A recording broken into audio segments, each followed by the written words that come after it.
Good morning. Hello, and welcome to the fourth day. Ah, gosh, I lost track of time of the North American Pro Qualifying Tournament.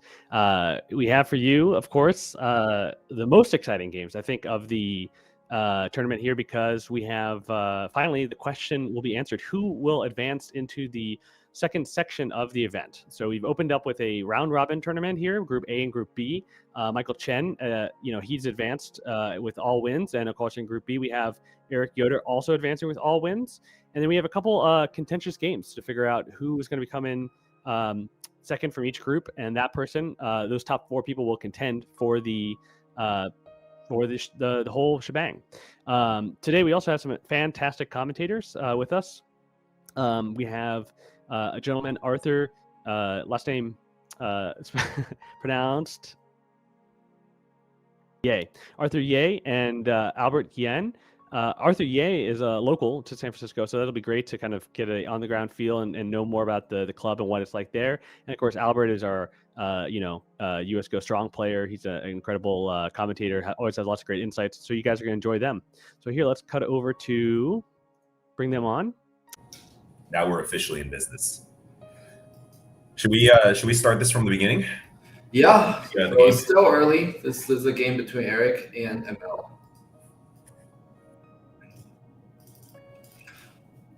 Emil play is somewhat unusual.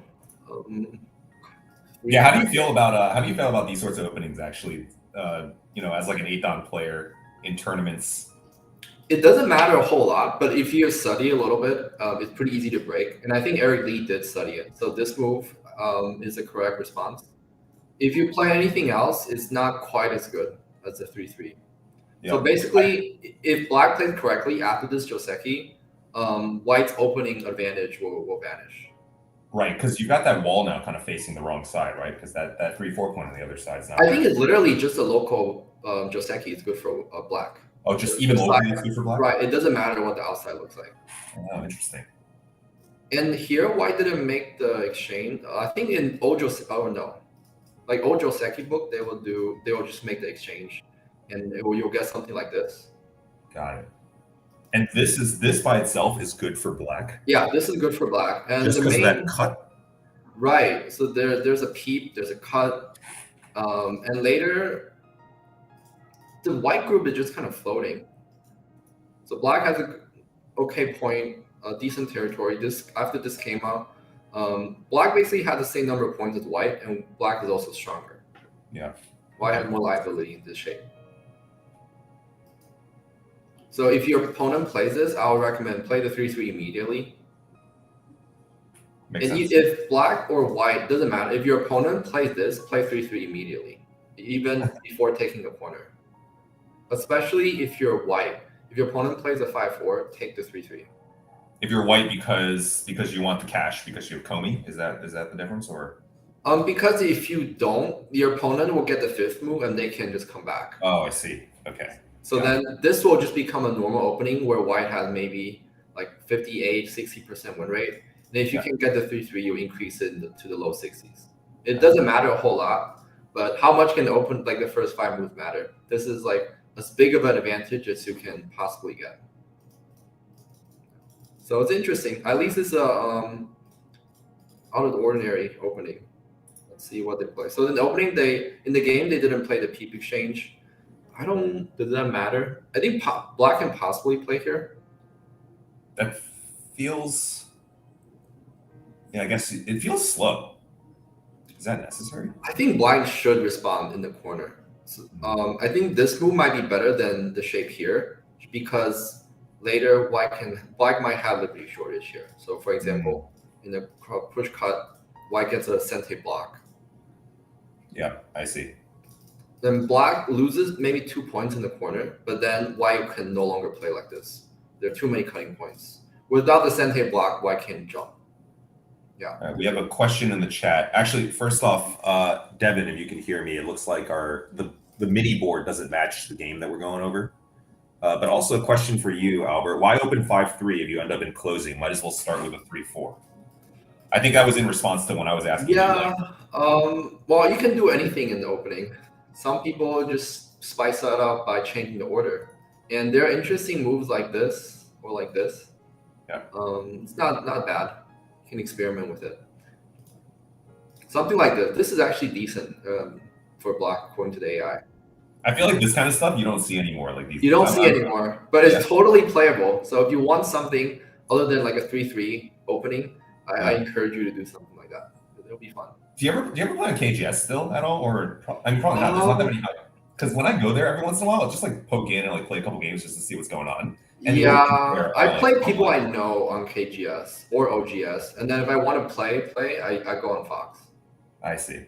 I think it's funny because on KGS it still feels like a time portal for me. It's like there's still people playing this kind of stuff, and like if you play on like Fox and TaiGem, it's just modern openings basically. Yeah, I think people on Fox they probably play a lot more, and it's a lot. They're mostly from Asia, so they get exposed to more openings.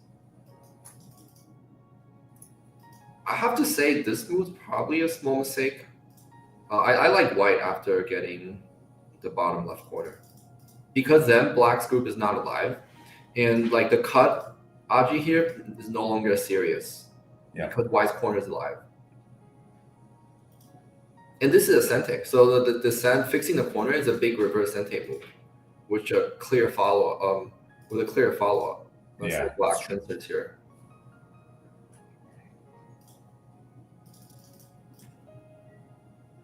But it's still early game. Here again, white chose a more unusual Joseki. I don't think you see the avalanche Joseki very often now. Whenever I do this, I usually just try to simplify out of. Like I think it's a local loss, but I try to just like if I'm black, I usually play R6 here, or descend to Q2, yeah, and then just take the. I think this is roughly even. But if black descend, this is generally good for black. Interesting. You just keep pushing. It's very easy. The corner is too big. The best move for white now is actually to Tenuki. Yeah. And if white extend is a little too slow, while black will Tenuki again. And later, I think here is a big move. Yeah, that's what I was going to ask. So the follow up here for black is the clamp, right? Because you don't want to turn to P2 and then white gets that wall. Is that most of the time you don't want to turn. You want to clamp first and then get this shape. So if white has a ladder, white can descend this ladder. It's important. You have to check. Otherwise, white can only connect and black can connect back. Gotcha. So if the ladder doesn't work for white will Tenuki here. Mm-hmm. Well, actually, no. Most of the time, the ladder does work for white. But from black's perspective, it's also okay. Black can just settle here. Mm-hmm. And notably, this turn is Goten. So basically, this move and this move is Miai. Yeah. So the corner is fine. That's why this last push is important. Without this move, you can't. Yeah, then the turn is sente, right? Yeah.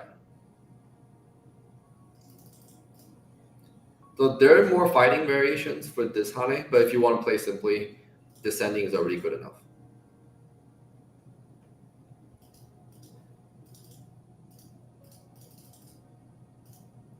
Interesting. That's a Joseki, right? This is a old Joseki. I have to say, I think the consensus now is better for black because black got the corner, and this is still a fighting shape on the outside. Mm-hmm. It's unclear if white has the upper hand on the outside.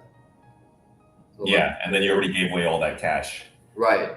And white has 2 weak groups while black only has 1. Maybe black can peep here and then just turn around. Even if everything settles, white definitely won't have a lot of points.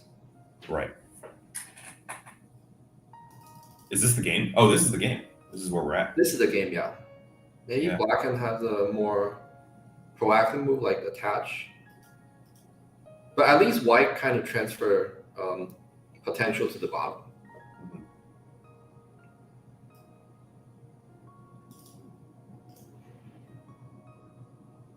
I'm trying to think if I know anything about Eric's style because I've played him a bunch of times, but I didn't. I don't. Yeah, but I don't have any real insight here. I'm like, does this guy like territory? I think he likes fighting. I played him a couple times and seen his games. It always seemed to lead toward a fighting variation. Eric for me was always the guy at the club that I would ask questions about opening, kind of like what I'm doing to you, because I learned my Go just by myself, like on KGS. So it was like I know like 10 Josekis. So it's always just like it's like an embarrassingly small amount of Josekis that I know. So then when I met Eric, like he to your point earlier, he probably had studied the bottom left corner. Like he seems to know a lot of the book stuff. Yeah, and speaking of Joseki, this is a very old Joseki. Probably goes back 70 years, 60 years at this point. And it is now it's long known that it's terrible for black because both sides capture one side, but it started off with black's corner and white captured 2 extra stones. Yeah. Interesting. I still play that sometimes, so that's good to know. Siku in the chat, the left commentator is me. Hello. My name's Arthur. I'm a 5-dan and I'm from the Bay Area.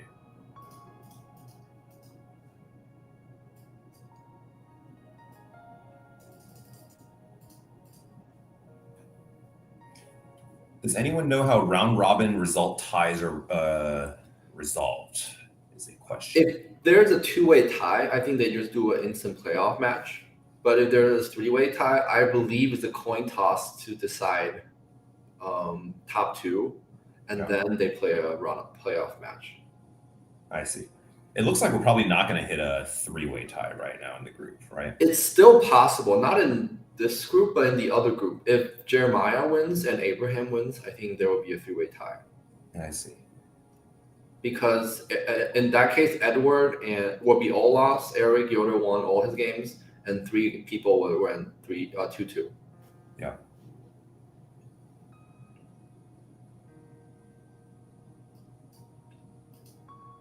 And yeah, Herv 3, I don't know how to pronounce her name, but yes, AGA 5-9. I would think maybe black want to peep here once, just to make the P8 stone a little heavier. Mm-hmm. If white is forced to save the stone, then it will kind of make it hard for white to extend on the right. So if white do a 2-space extension, this move will be very realistic later. Yeah. And if black jumps directly and white extends, later black can no longer peep here. White will just give up the center stone. So I guess it's a small technique. People can remember that. It happens a lot in the other Joseki too. Let's see. In this one.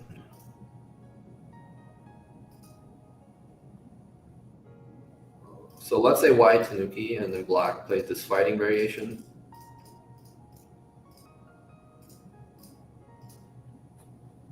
Or the white jumps. It's also quite common for black to peep here before doing something in the center, or whatever it might be, so that white can no longer have a nice extension. Makes sense. How do you keep up to date with kind of like modern Joseki changes? I think it's impossible to know every little thing, but I think watching pro games here and then helps. There are people like a lot of Asian channels, whether it's Baduk TV or some Chinese channel, they stream their games with commentary. And if you quickly go through those, or even the games that you see on Fox and see the professional variations, you kind of just learn new shapes from that. Mm. If not, then I would say recommend just review your online game with the AI. You will see new moves, like pretty much in every review. And if you dive into the variations a little bit deeper, I think you can easily learn something that your next opponent wouldn't know. Yeah, I'm a little lazy with the AI analysis, but I've been watching a lot of pro streams, so that's pretty useful. Are there any do you watch mostly the kind of like the Asian language ones then? I see somebody in the chat saying, "Oh yeah, Big Wizard." I've been wondering this the whole time because it's like I don't know how to keep up. But are there any English language resources? It's kind of rough. I guess like I just kind of look at pro games then. I do know a community contributor, Sangsu. He makes English subtitles to Baduk TV commentaries. Oh, okay. So I think we need to find a way for those contributors to like really publicize their work, so everyone can have access to that. But there definitely are some. Yeah. And the other thing, I write a monthly commentary for the AGA, and I'll always go through a few new things. So players of all levels should have something to gain from those commentaries. Wait, I did not know that. Is that on the that's on the AJE journal? Yes. I believe though it is only sent to AGA members. So if you are AGA member, definitely check your weekly or monthly email. You'll get one commentary a month. And I'm trying to those commentaries are also available online that I keep in a Google Drive. Okay. But I guess it's not as well known. And I'm trying to convert the format to a short video instead of a SGF with a bunch of comments. So stay tuned for that. Nice. I feel like I just that was not a paid ad, by the way, chat. But that's fine. All right, wait. So, which color who do you like here? I'm cheating, and I see the AI eval says white is good, but I think if I were playing, like black is kind of the situation, other than the bottom left corner, I guess, to your point. But this black is like the position that I usually want to be in. I think the AI graph says it's pretty much dead even. Yeah, it's got some white at a small lead according to the stream chat here. 54 to 44. The problem is white started out with probably close to 60% because of the 70.5 Comey. Oh yeah, that's right. And so if you see an AI graph in the opening with win rate, I mean, pretty much any time with win rate less than 60% for either side, the lead is less than 1 point. Yeah. So within 70% is pretty much even. Actually, it's kind of funny when I watch the Chinese pro streams. It's like even when the win rate's at like 90%, they're saying things like, "Oh, it's probably only like a 3-point gap." It's like somebody could just make a mistake in endgame. Yeah, that's why I think if you have a stream with win rate, it's very important to also have the point lead next to it. Otherwise, it's kind of pointless for most viewers.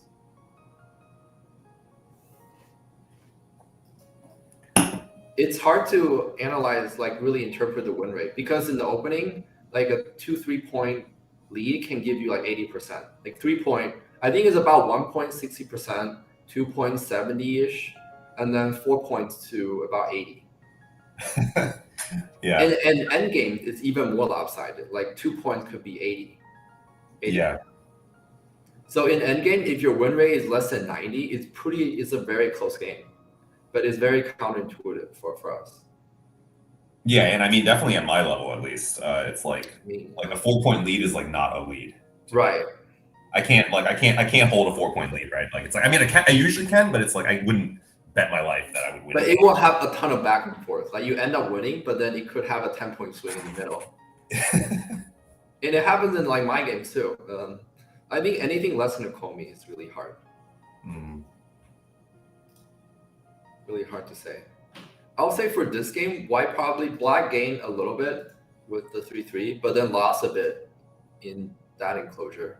And then the bottom right, this should be slightly favorable for black in this choice. But then black lost a small opportunity to peep by jumping here. So overall, it's pretty even.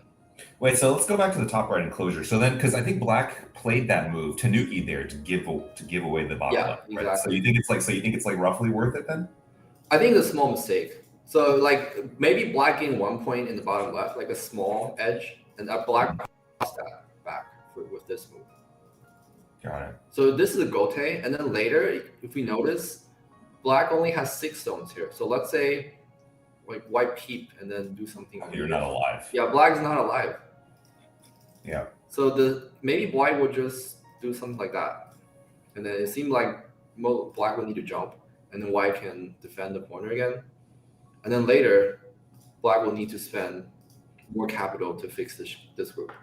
Yeah. Whereas before, black is completely alive in the corner, and it's white who will have to worry about weaknesses. I've gotten feedback from people before, like stronger players, that like I try to get too fancy, and I try to play a little too tight in the opening, and then they're like, just slow down and just make stuff alive and just be thick, and then just see what happens later on. Whereas like I feel like there's a tendency when I'm like watching pro players, it's like, oh, I should try to like get an extra point here or get a little bit of Aji, and then I'm just like not strong enough to manage it. So like later on, like that comes back to bite me, and I'm like dead like 200 moves later, right? Yeah, I think it's important to play moves that you understand. Mm-hmm. You have to know all the follow-up. Oh yeah, Even- don't worry. The problems stay all the way up. 8K and 5D, same problems. Somebody in the chat is like, "Oh, you have the same issues as me, and I'm 8K." So. And yeah, speaking of that, like I was talking to people at Congress about like 5 and 6 games, and they're like, "Oh, like I blunder so much. Like, why am I not consistent?" And I just told them, if you're consistent, like as a 5 or 6 you'll be 8 down or 7 or 8 down. Like that's the difference between like 7 and 5. Is 7 down don't make the 5 down blunders, but otherwise it's pretty similar. Yeah, I feel that. I mean, just as somebody like I play 7, 8 down players like semi often, and I feel like in the middle of the fight and like when the game's going on, like every once in a while, like I can actually like hang with the reading, Right? About fight. But then it's like over the course of like a 250 move game, it's like it just takes like 1 or 2 of me just just a bad move, and it's just over, right? And then against 5 down players, I get to come back basically when I make mistakes like that. Yeah, if you cut out your 3 worst mistakes every game, you'll probably be 2 ranks stronger. Oh, that's so discouraging though. It's hard it sounds easy, but it's so hard. It's hard at this point for me. It's just like I don't even know what to fix. I feel like when I was like when I was like a Q player, it was like, oh, suddenly I understand influence, and then it's like 5 ranks improvement, right? But now it's just like, oh my god, like every like 20 moves I make like a mistake, like a small mistake, and then like I do that 2 times and I lose the game. Well, but you're also pretty close to the top. Like there are no 5 ranks to improve for you. Maybe a couple more. Yeah, if I could get to your level someday, I think I'm retired. That's what I used to tell myself. But I used to tell myself if I get to age 5 down, I'm retired, and now I don't feel that way. So we'll see how it goes. But your level of play is pretty much determined by the worst mistake you make, not really your skill cap. Skill cap, yeah, so makes being sense. consistent is important. This is a philosophy like really popularized by Kobayashi. Oh, interesting. In the late 80s. He has a theory called, I think it's called a bucket theory. Like how much water a bucket can hold is determined by like the lowest height of the lowest like pillar on the side. You can imagine like a wooden bucket made by different planks. So the volume that the bucket can hold determined by the lowest plank. So that's your skill. Makes sense. Yeah. So avoiding big mistakes and blunders and extreme overplays is key to winning the game. And I think a lot of players have something similar, like similar advice. I can't remember. It's one of the Korean players said if you always have good shape, you'll have a chance to win. That might be insult. Like if you have good shape, you'll have a chance to win. So if you don't break your shape, you might make a small mistake, but you always have a chance to catch up. Whereas if something just catastrophic, you collapse, and the game's kind of over.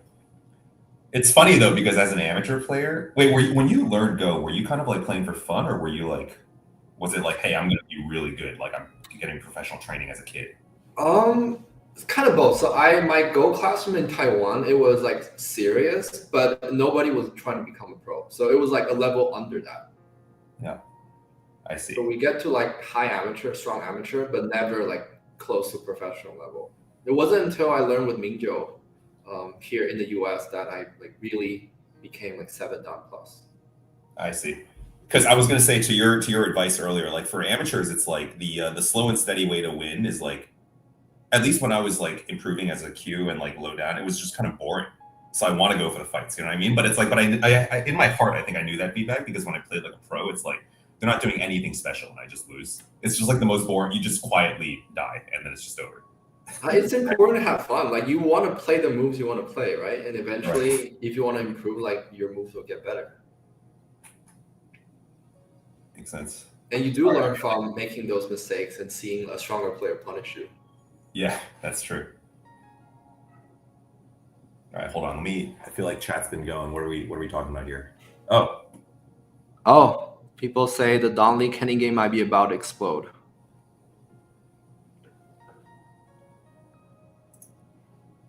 Might be a good time to look at it. Yeah, I think it's a little hard for us to switch over. I think we can switch. It's not a big deal. I think the game is kind of going slow for this game, so we can switch gears, talk about the other game. Okay. Do you know?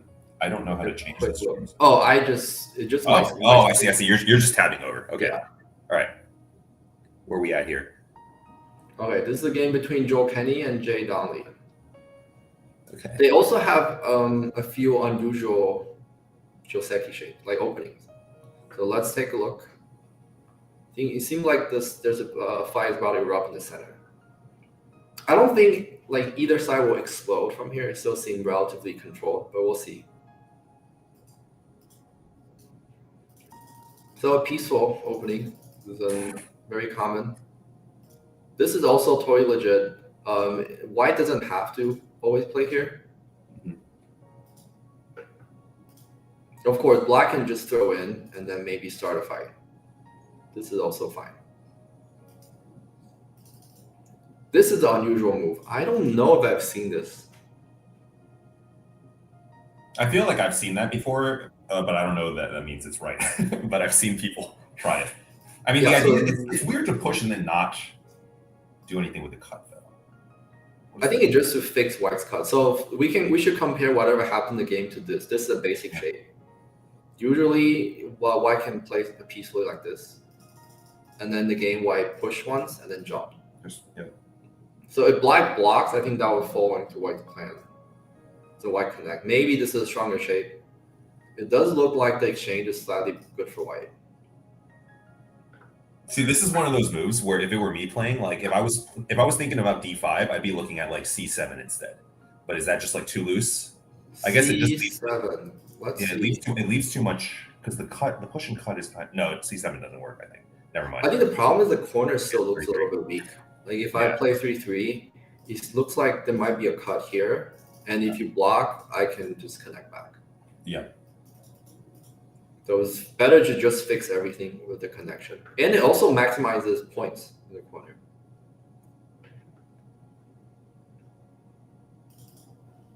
So black does need to try to exploit this Aji. So I think Jay played correctly here. Choosing which side to cut is tricky too. Let's see.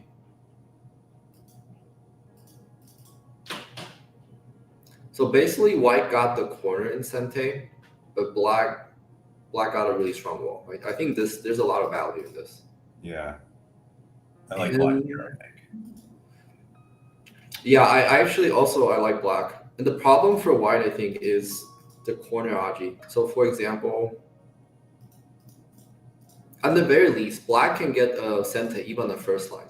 So it means that whatever white's trying to do in the bottom, it will be difficult because black can play really aggressive moves because of like a 6-stone wall. You don't really see this type of wall very often in the game, especially so early. And the fact that black's 2-stone still has 3 liberties will be a problem for white, I think.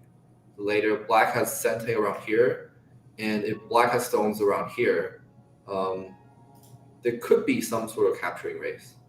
And in that case, white's corner is only a little bigger than 10 points, which is nothing to be afraid of. Is there a clamp at b1? If you turn black turns to b3, white b2? Yeah, I think black plays something similar in the game. Okay, so turn. You're saying this clamp? Yeah, it feels like there's something there. I haven't really read it. Well, yeah, maybe not. But you could probably at least reduce from the other side, right? No. So black cut here. Yeah, never mind. I don't know about this cut. I think he like confused this with a different shape. So the problem with this now, black doesn't have this like first line Sente. Yeah. Right? Black can play this. If white Tenuki, this clamp will kill the whole group. And if white doesn't want to give black this first line Sente, white has to connect or do something like that. But then I mean, that's really, a huge loss. Huge endgame loss. It's definitely not acceptable. Yeah. But after the cut, there's nothing here. Oh, maybe black can play this. Okay, so...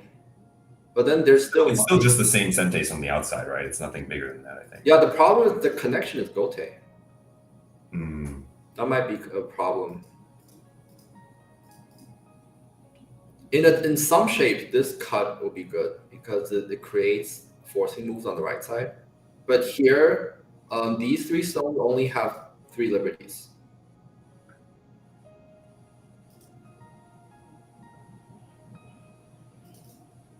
I think maybe it's because of this. So I recently talked to Jay about another shape, or maybe it was someone else. It might have been. I think Jay might have been there too.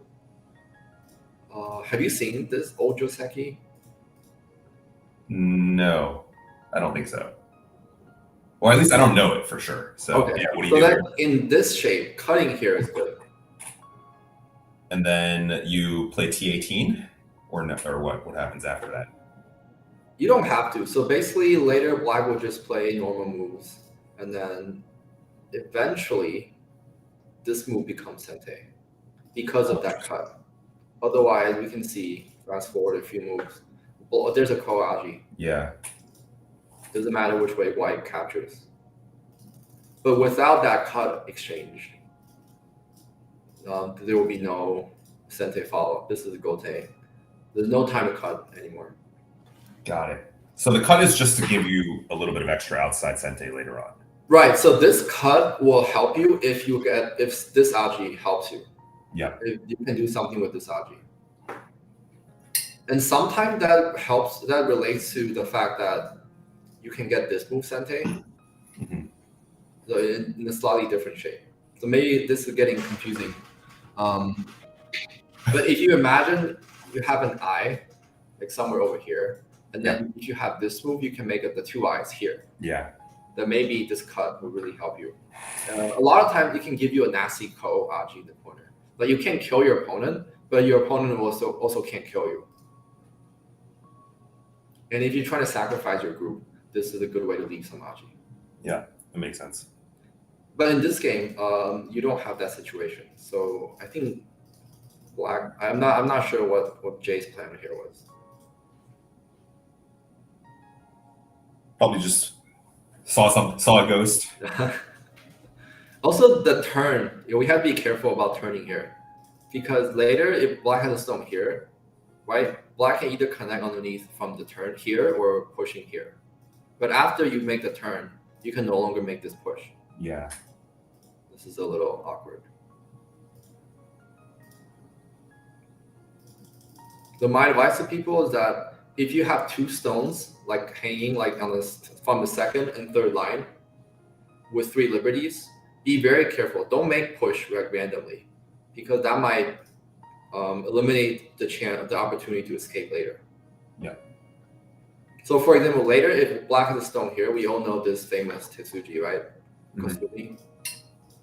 If you make a turn, this doesn't work anymore. Right now, it kind of still has some Aji because the Kane is Sente, but it's still not as good. Yeah. Okay, let's see what happened in the fight. So in the bottom right, attaching the start point is a very common move to attack the corner. And you can only do this when the ladder works. Please remember that. Like, Yeah, you die in a ladder here. check the ladder. Please check the ladder. Yeah. Usually you play this when there's a stone around, like on the outside, like here or something on the bottom. But it also works as like an empty attachment. Do people usually just hane on the inside? I usually end up haneing underneath when that attachment comes. R4. And when do you want P4? Or when do you want like P3, like just extend or something like that? I think you almost never want to do this. Okay. Because it just leaves a ton of Aji. Yeah, like you leave too much Aji here. You think bad. You sometimes play here when White has a lot of stones. Like White has a lot of stones there, then you just extend and allow White to take a little bit of profit. But at least everything is connected. Yeah. What else? Normally, I recommend haning from the inside, especially when there are no stones anywhere, like around. This is a very easy shape. Easy way for Black to manage this situation. And then you give up the corner, but White living in the corner is too small here, yeah? Is that the thinking? Yeah, so white can either sacrifice the stone or live in the corner. If white lives in the corner, you may be able to Atari here. Let's just say you see this variation. See, it looks like black is really strong and there's good synergy. Yeah. And the other option is to extend. But maybe white will extend again. I think either way, black will make this Atari exchange at some point.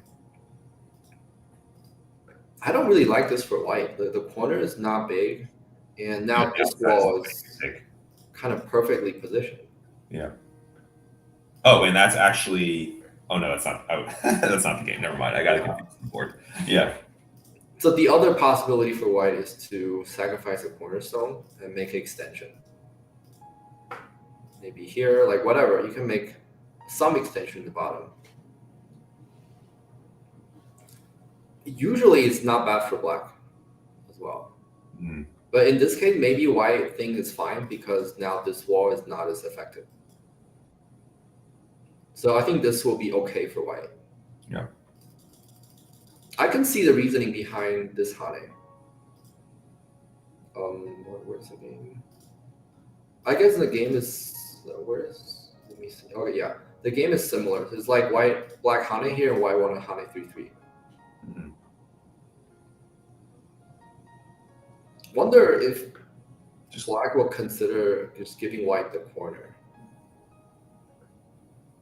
He couldn't develop the bottom side. Yeah, because it matches with the wall on the left. In the game, he took the cash, but he got the left side or the bottom side reduced quite a bit. Yeah, I definitely don't like this move. Right. I think this block is very big. Both players should really get this side. This doesn't feel like... Now I think I like white. I'm not really sure what the AI thinks, but yeah, it feels like black's thing on the left turned into a liability, and you gave up a lot of territory for that. This stone is really perfectly positioned. Yeah.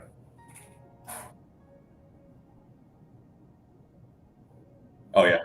All right. Yeah.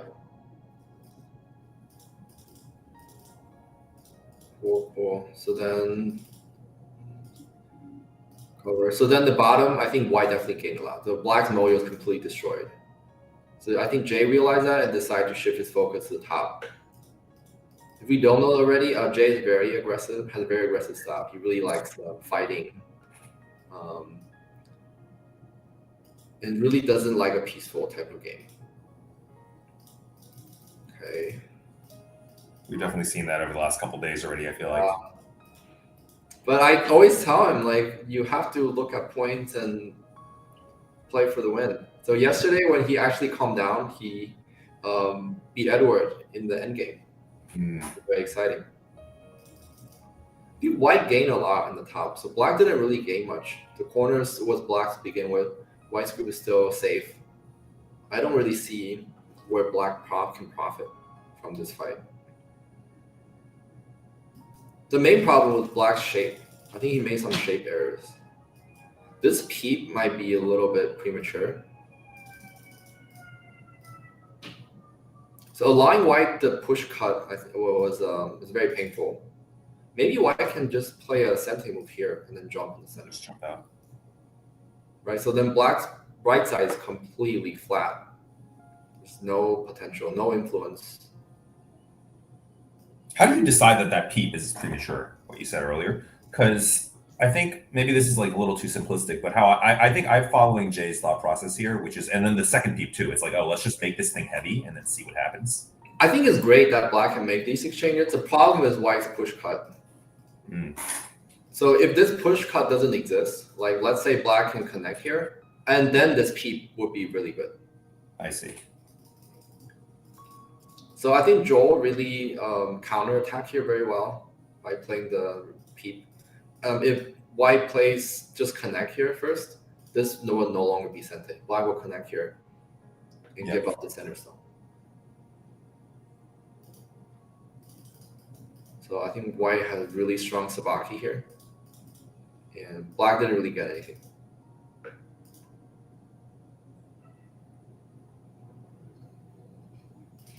I wonder if white can just cut here directly. It's a very small thing. But if black gonna connect in the corner anyways, then this is slightly better. It's slightly better than the game because the corner shape is a little bit. Yeah, so if white descends here later, they will have a small implication in the point. Yeah. Yeah, so let's say black Atari here. So do you know this semi like life and death shape? I just try to avoid it like the You plague. try to avoid it? Yeah. Black doesn't just die here. Is black dead here? Let's start with hold that. on. You're gonna make me read on stream. We'll give the chat 10 seconds to think about it too. 10 seconds. This is some 101 Weiqi garbage right now. It's probably 2 down, 1 on Weiqi. I'll say 1 down maybe. I mean, I feel like it has to be R18, right? Yeah. And then after that, probably just do you want O18 first? Otherwise, just S19 directly. But then, so if black wants to capture, this captures. And the thing is, this move is sente, but black shouldn't play it immediately. So then black can use this amazing cut. O18 to extend the liberties. But notice if white can get this Panuki, then white's group's completely alive, and now black is in deep trouble in the center. That's why black really needs to defend the corner. The other option sometimes is this move, but I think again white can really make eye shape in the corner. Yeah, so white is very alive, and now black's in trouble. No. That outcome just seems worse. Well, I guess but it leaves you with a peep at N18, I guess, for black. Normally, black would want to play here because you capture 3 stones. In terms of point, this is much better. Yeah. This shape doesn't happen too often because rarely do you want black will rarely give white this type of sacrifice because black needs to make this cut. Mm-hmm. But you should know the shape because it happens in the background. So let's say black really want to develop the right side, then sometimes black will afford to sacrifice the corner, the points in the corner. Back to the game. I don't know why white need to play attach. It seems like an okay move though, because black has to be careful since white can potentially extend at S13. So white does have some helper stone on the right. And black's connection to the center is not very strong either. Yeah, but doesn't that attach kind of help black's connection to the center a little bit? That's what I'm thinking too. Even if black just extends or Hane as in the game, maybe he's giving black a chance. I don't know why black didn't extend up though. Right. Maybe he's afraid of something here, but the connection doesn't do anything. He's got or I mean, we know Jay's a little aggressive, right? So he's still trying to look at pushing and cutting maybe at N12, and he doesn't want to lose that with the. That's if white cuts now, then black has to wrap around and give up the M11 stone, right? Probably. Not really. No. Oh. Yeah, you're right. Never mind. I can't read. But maybe he's afraid, like let's say this move somehow becomes sente. Maybe white can extend. The white center group is not alive yet, so this is quite busy for white to deal with. I think black can even push again, potentially. Yeah. Probably a little premature. Like black is not afraid of the extension right now. Yeah.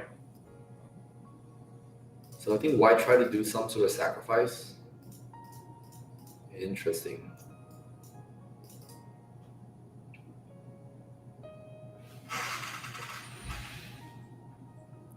I mean, I think this seems okay for white. I think white lost some points here unnecessarily. So like if white just jumps, doesn't black kind of have to defend too? And there's still attached Audrey, like maybe Kasumi, attach here too. Is the game sequence really better? It doesn't look like that big of a difference to me, but that's probably the difference between me and you here. Because white lost a stone at A in exchange for B. And white still got gote, right? So the problem here is white has gote. Whereas in the simple variation, if you just play a simple move, white definitely has sente. Yeah, to move to go right back to the middle. Yeah, let's say white plays a simple move. Everyone knows this. Just connect everything. Yeah. So white has some potential here, a solid corner. So black doesn't have any points here. I don't think black can get much here. So the only thing is maybe 15 points here, another 15 here. And white suddenly has a good potential in the center.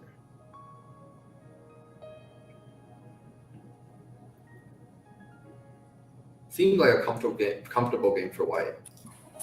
I think the real game is okay for white as well. So they gave away the right side, or sorry, they played that. This is where we are. I think this is I this think it's similar, except black got sent. Black's a little stronger in the middle, right? Yeah. Yeah. And if we take a look at the win rate, I think it's no longer as lopsided. So it's only about a 5-point lead for white, and black's up to at least double digits in win rate. I think at one point it was very, very low. So what's white thinking now? Do we need to connect in the middle? Just like 07. Connect is definitely like your instinct. You want to make sure your two weak groups can connect. But right now it also doesn't seem as ideal because then there's no potential for white to make territory here. This is much smaller than before. And now black gets a sente, maybe you invade the top.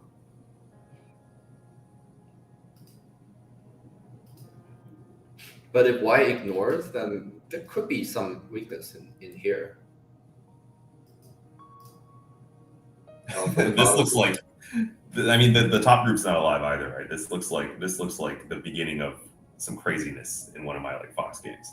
I think white's probably okay because there's Audrey. White can make exchanges like this, and there's a sente extent here. But it's not as comfortable with the other variation where white connect everything like that. And maybe later white will get squeezed in the middle. Like if this jump might become sente, otherwise there's a peep. Right, that exchange by itself is very painful for white. And then black can continue to attack.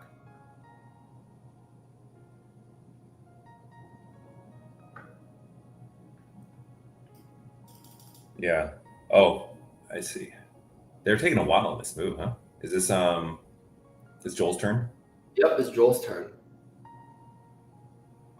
We're only about an hour into the game, so I think they're really moving along okay. I've heard people say I think it was a Chinese pro that said when they're coaching their team, their attitude is if you lose the game, you better not have any time left on your clock, or or it's don't come back with a loss and with any time remaining. It's you should be down to your last yo-yo. I think there's some truth to that. Maybe it's a little extreme. I have a tendency to kind of blitz out critical moves because I think I play online too much. Yeah, know your tendencies. If you tend to be indecisive, then play fast. If you tend to make blunders without thinking, then play slower. Yeah. I think there's no one size fits all for that.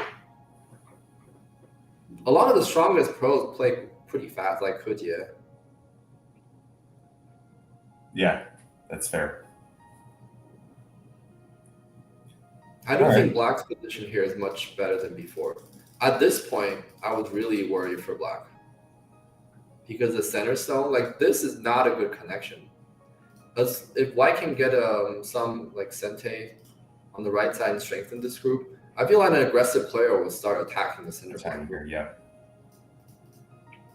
If black has to defend, then white to keep attacking. And now the top left is pretty scary. And keep in mind, black only has something like 35 points.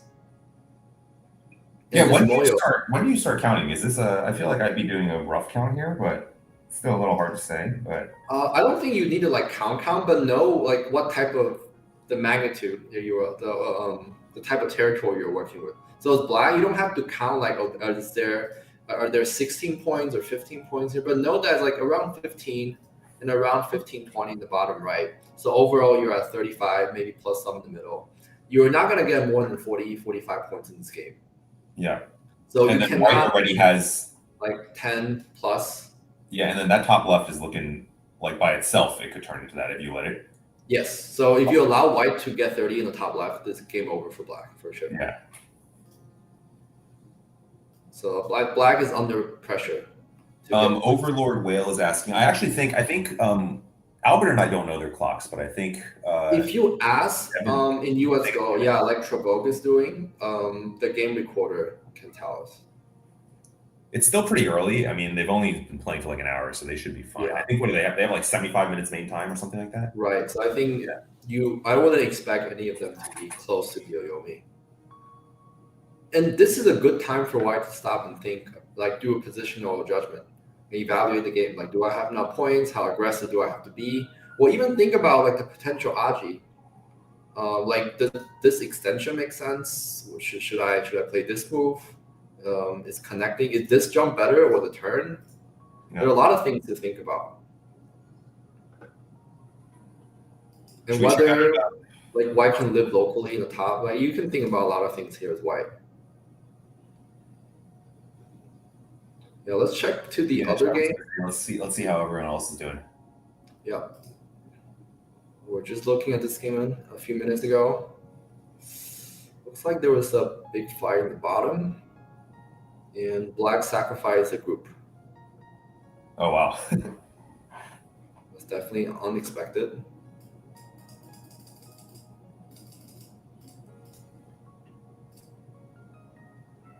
Doesn't look like an intentional sacrifice to me in the way that played out.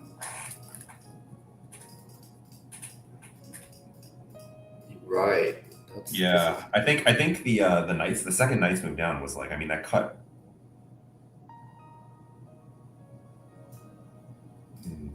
So now it's very easy. Black has 6 liberties, and white has 8. Yeah. There's probably no way for black to win this capturing race. Well, actually, what with the throw in? Yeah, doesn't. You have enough, this right? Looks better. Did he have a chance to do that? Yeah.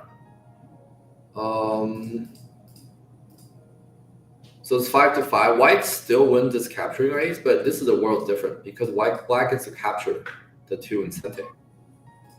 Seems like black blundered here by missing the throw-in. Even this push is not necessary. This is a vital point. And white can't afford to connect. Now white doesn't have enough liberties. Interesting.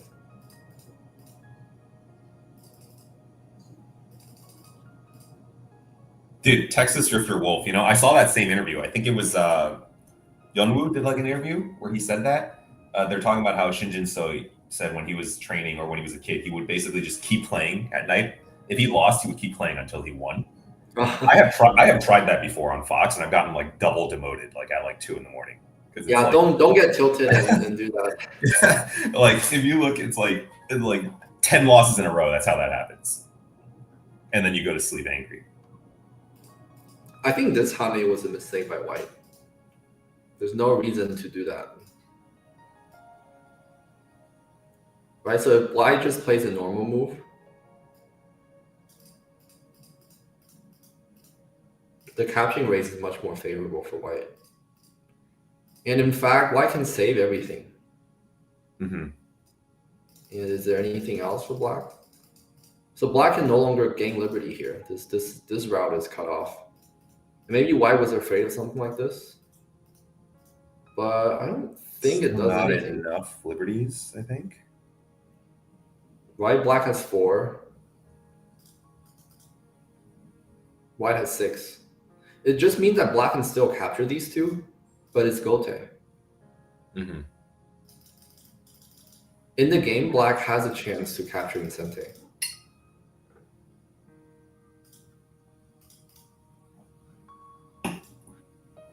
If this group just died like that, I think that's a disastrous result for black. This is just too big. White still seems fine on the outside. And all of a sudden... And then black still owes a move at P4. Yeah, Does that capture Sente right now? No. It's not, right? It's a Gote capture, right? Yeah. White has too many liberties. Yeah.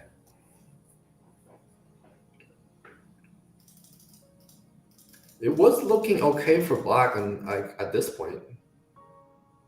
White doesn't have much in the bottom. How do you feel about J3? You think that was just too much? I think it requires a lot of reading. Like, has to be careful. What if white just jumped here? This group is looks almost alive. If you do something like this, white can live here. Or maybe even continue the life and death. Oh. This move doesn't look ideal after black gets a jump, but it's still fine. It seems like if white just plays here, black has sacrificed 4 stones for nothing. Yeah. It might be an overplay. Looking at this, it feels like it might be a little too. Like, if nothing works down here, then I don't think you can play J3. Yeah, there has to be a way to save these two. Yeah. Otherwise, just play a normal move. White probably needs to do something here. So then, play a move in the middle, and then there might be more Audrey in the bottom, like now. Yeah. Maybe black can use this bump, and then potentially a target from this side. Just a thought for later. But if not, there's no need for black to really cut white, because white's corner is alive. If black can get something like this in Sente, there's not a lot of points here to begin with, right? Maybe my guess is he just was trying to get creative and he didn't want to play a Donley point to connect home, right? At this point, though, black doesn't need to spend moves in the center group. Maybe black can mount a counter attack. Mm-hmm. Or Tanuki. I think the attach is a unnecessary overplay. The game wasn't bad for black anyways. You know what's crazy though is we've been saying all this, but the AI eval is at black 61%, I think, for this game. Is that right? Am I reading this correctly? Let's see. What am I missing? What's going on here? So then maybe black didn't lose that much from this fight. Because black still got to capture 2 stones in Gote. Like, at least black has an out here. Maybe because this move was a mistake for white.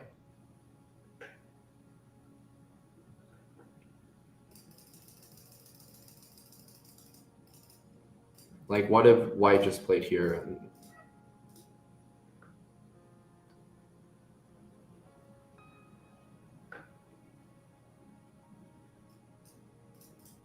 Yeah, I'm like surprised that can black even capture those two? Chat says K10 is not very efficient. Oh, Tengen, yeah. And Trevoke, I agree. The AI evaluation is usually not actually that helpful, but in that I don't know how exactly to finish the game. But for these positional situations, I'm surprised it's not like a big swing. But yeah, maybe it's just there's just not. Black still has a fair amount of cash. But to say that black's winning is kind of like where I'm surprised here. If it was like black still kind of in the game, I'd get it. So it's black up by 1 to 2 points, so it's pretty much even. Yeah. The problem maybe, like I'm guessing, well, black center group is fine. White only has about 25 here because there's a capturing race, and blacks already have around 30 between here and here. So it's not like white has a big territorial lead. Yeah. And the center, this group is still weak. And the only weak group black has to worry about is just this. but black has a base on the second line, so it should be fine for now.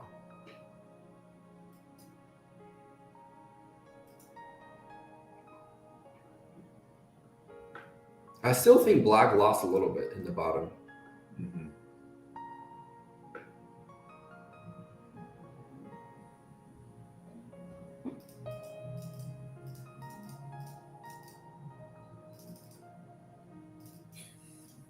So what are you thinking about now if you're white? If I were white, I don't think I would invade here. I think I want to eliminate the Audrey of these two stones, which in turn will eventually force black to capture here.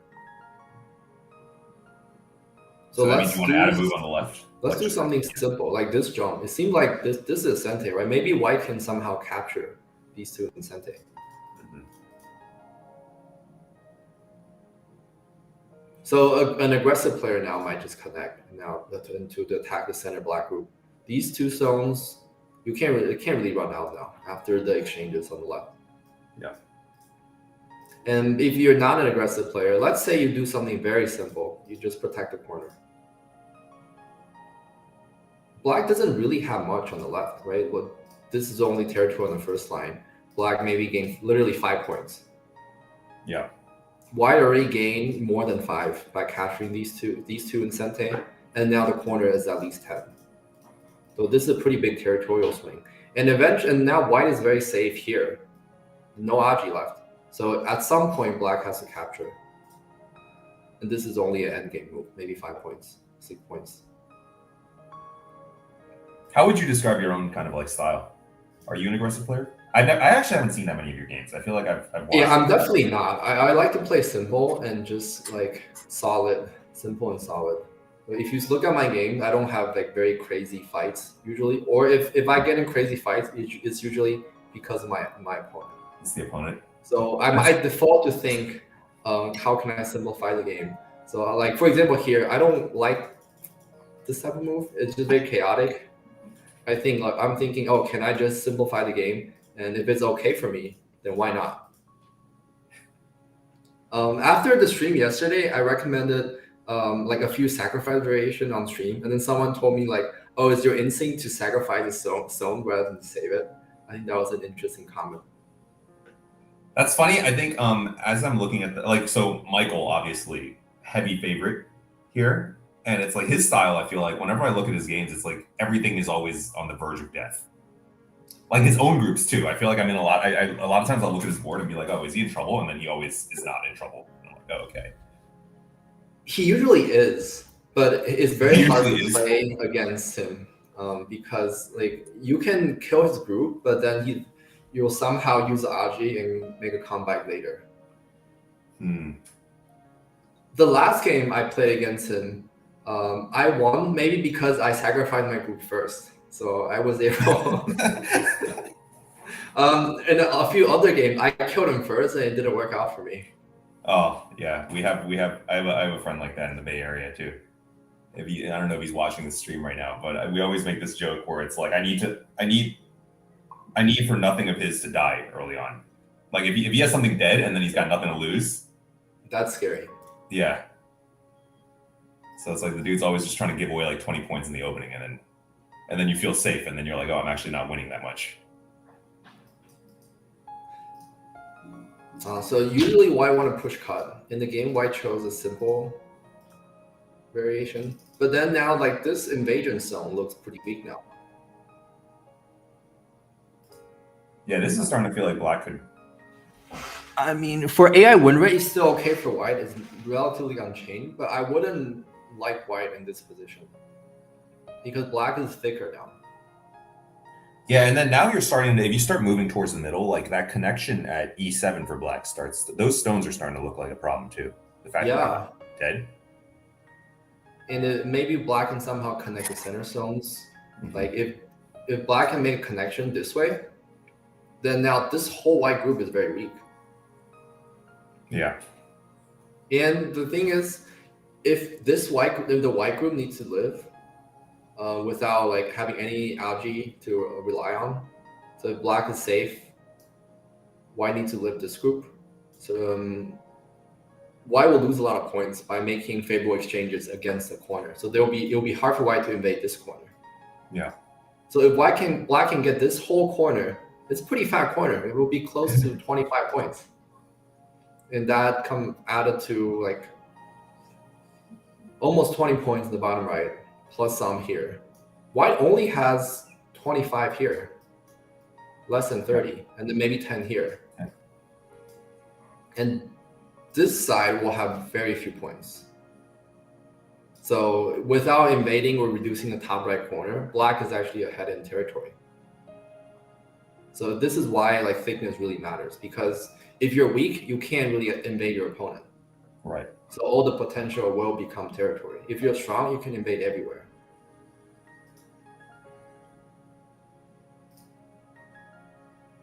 So compare that to the simple variation.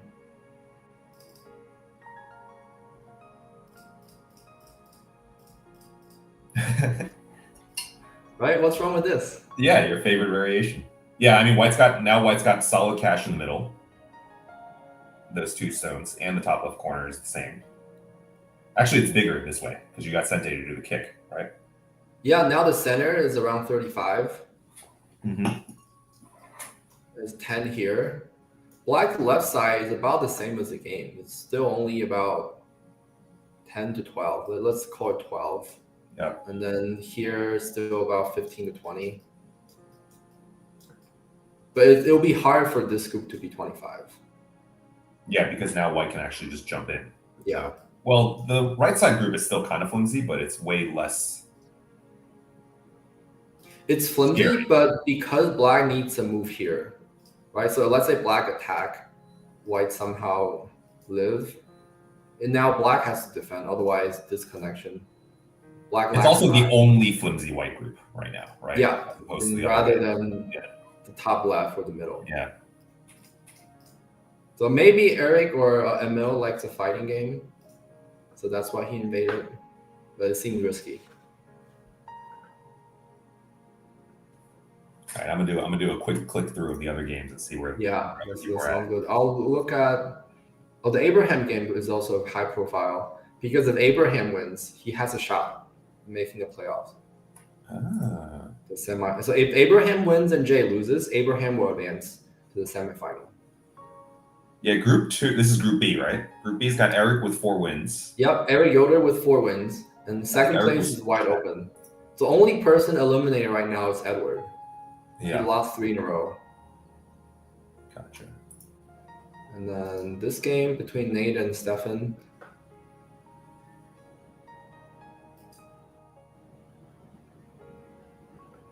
Maybe we can cover this life and death. Michael. Oh yeah, I was on that one too. Let's see how the group almost died. Something dying there for sure. This is Mike, Chen, and Audrey. Yes. Well, this Joseki, there's some complicated variation here.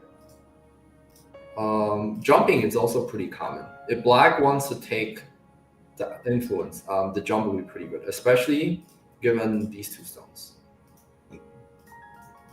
I'll just show the Joseki. The push here is important. Don't block, otherwise this is a bad fight for Black. You have to give up the corner. Don't block. Yeah, don't block. This is roughly even. White gets a fat corner, but this Konuki is quite powerful. It might be hard to play as Black because you give up a lot of cash. If you're a fighting-oriented player, though, this is a nice framework. You'll get a lot of things to attack it, for sure. But Black plays something simple, no problem. I'm surprised Michael played here. It seemed like just a more passive move. He's more of an aggressive, like to leave obvious weaknesses for his opponent to attack and then really stir up a chaotic fight. Oh, interesting. Okay, so he plays a solid move. So, well, not to downplay the other players in here, but I think Michael's like solidly like almost 2 stones stronger, really. So it's like, do you I think it's closer to 3, probably more than 3. Okay, then do you think he's kind of just playing? Yeah, safe, it's probably just chilling here. right? Yeah. I don't think anybody in the Pro Qual this year can beat Michael with 2 stones, and most can beat him with 3. Wow. That's my hot take. That I feel like that is a hot take. 3 is a lot of stones, man. I think that's a reality. Okay, all right. This push was probably premature. I don't think it's necessary.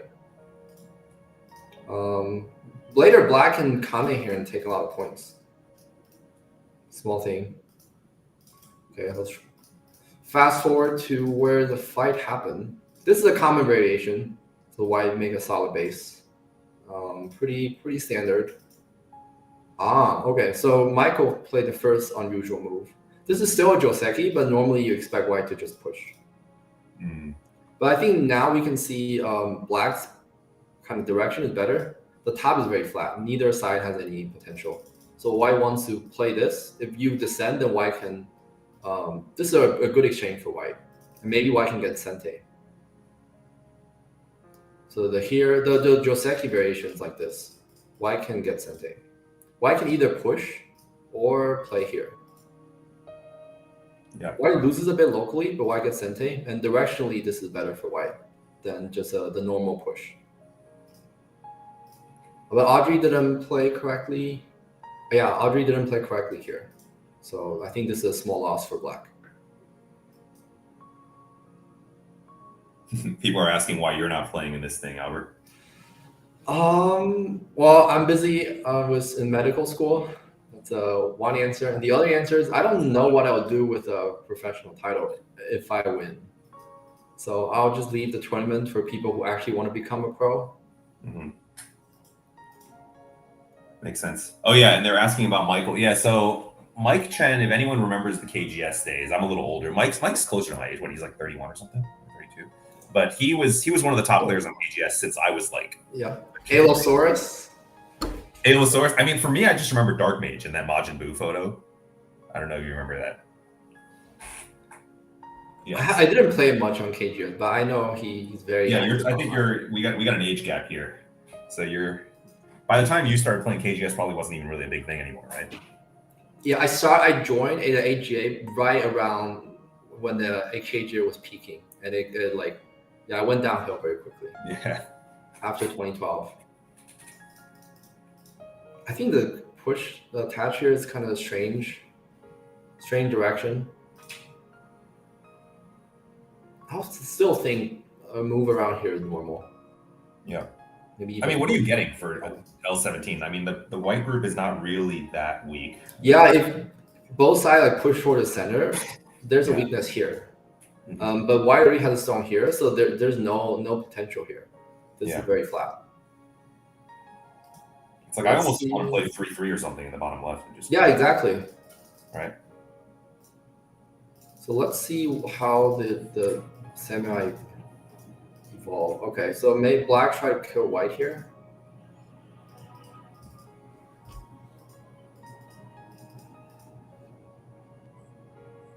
I wonder if white can extend.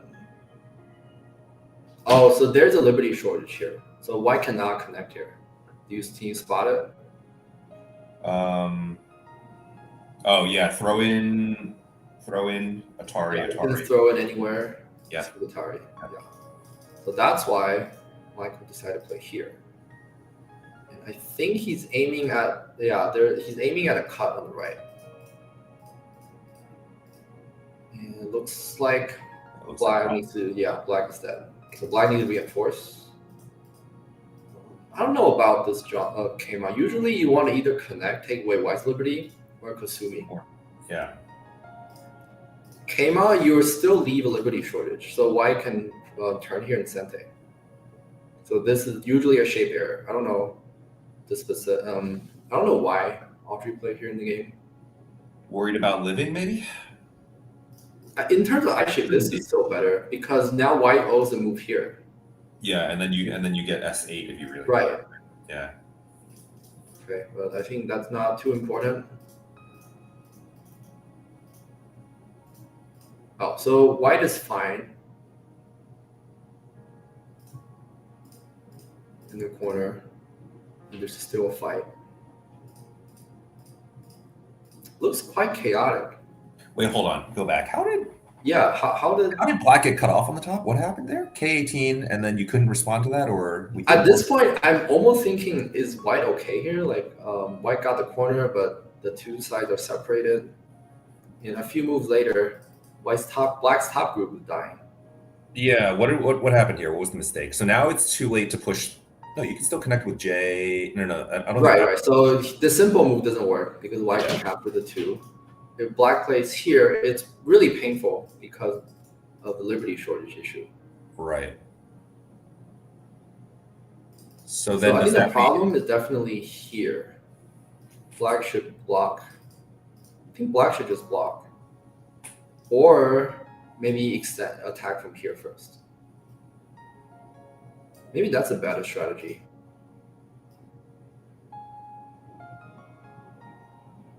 I don't like. Well, so now it kind of feels like if you want to keep the pressure on, then you want to do something on the bottom, but then you allow white the first move at the top again. Actually, white can't do much either. If white maybe white can cut out this stone, but if black can capture these, maybe that doesn't matter. Hmm. But now we see the problem with the earlier came up. The liberty shortage issue is very obvious. For example, when white plays here, this Hane might not work. Yeah. Very quickly, there's some liberty issues. So black is a lot weaker on the right side. You definitely rather the A stone to be at B. Makes This sense. is some life and death issue. I think black's in trouble. Also, those games up here. This is a code, but white gets to capture first.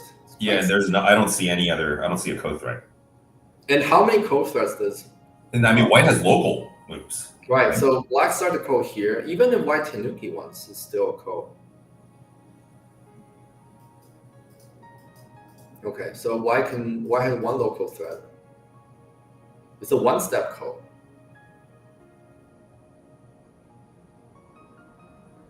The 17. Yeah, so black needs to win it 2 more times, right? Yeah, so white can Tenuki once, and then black needs to find a code thread.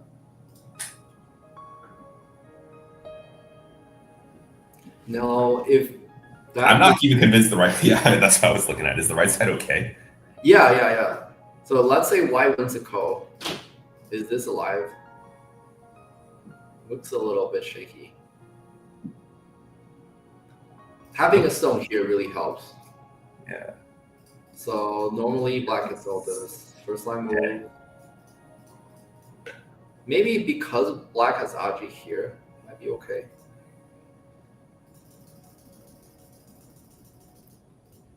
But if white, let's say, spends a move here, then this is pretty much Sente.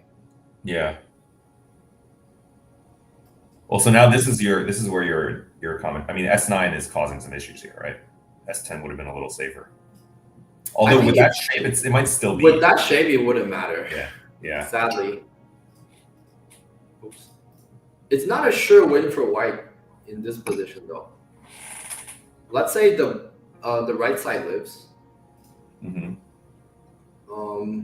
And black kills the top left. This thing is about 40 points. Yeah. Black has an extremely strong wall in the center. And here is it's almost 15. 10 to 15. Maybe there are 2 points here. And if black captured this corner, isn't that also about 30? Plus some influence here. So what's black's game plan here? The game plan is I would probably be thinking about building something on the left and then waiting for a time to waiting until something gives me 2 code threats later on in the game. Yeah, I think that would be a good strategy. Think about code threats. I think white made a mistake somewhere.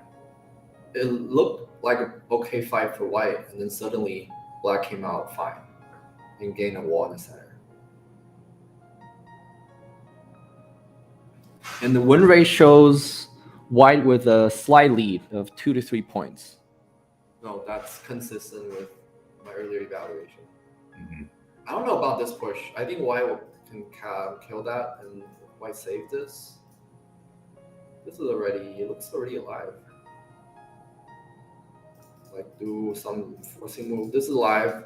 Yep. White plays another move. This doesn't work for Black. Yeah. Yeah, now White is down by a lot. Oh, Black is down by a lot. So basically, instead of killing the top left, Black connected here, which is pretty Right. much.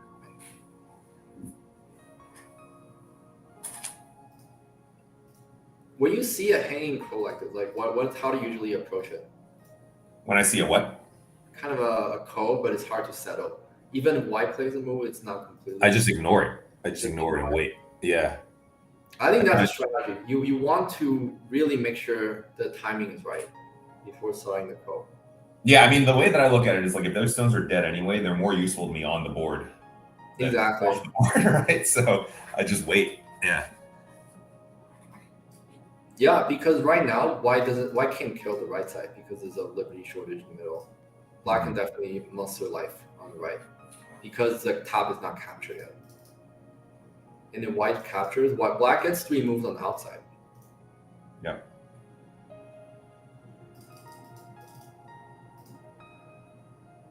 So Black basically had a chance here. It's a pretty close game, and this premature co-threat, I think, might have ended his Audrey's chance of winning. If we compare that, even if Black playing this co-threat, that might be better. Wait, starting to go there. Maybe even this co-threat. Yeah. At least you're getting the problem is that is not a co-threat. Maybe White can still live somehow. It's probably not a clean kill. So Black really needs to wait a little bit. So if, for example, let White Tanuki and then start the code like that. So then when White wins the code, this is Gote. So then the corner is definitely dead. Actually, even in this case, this still looks Sente. So I guess Black really has to be careful about what code to find. Maybe instead of descend, you play this move. So then there's no Aji.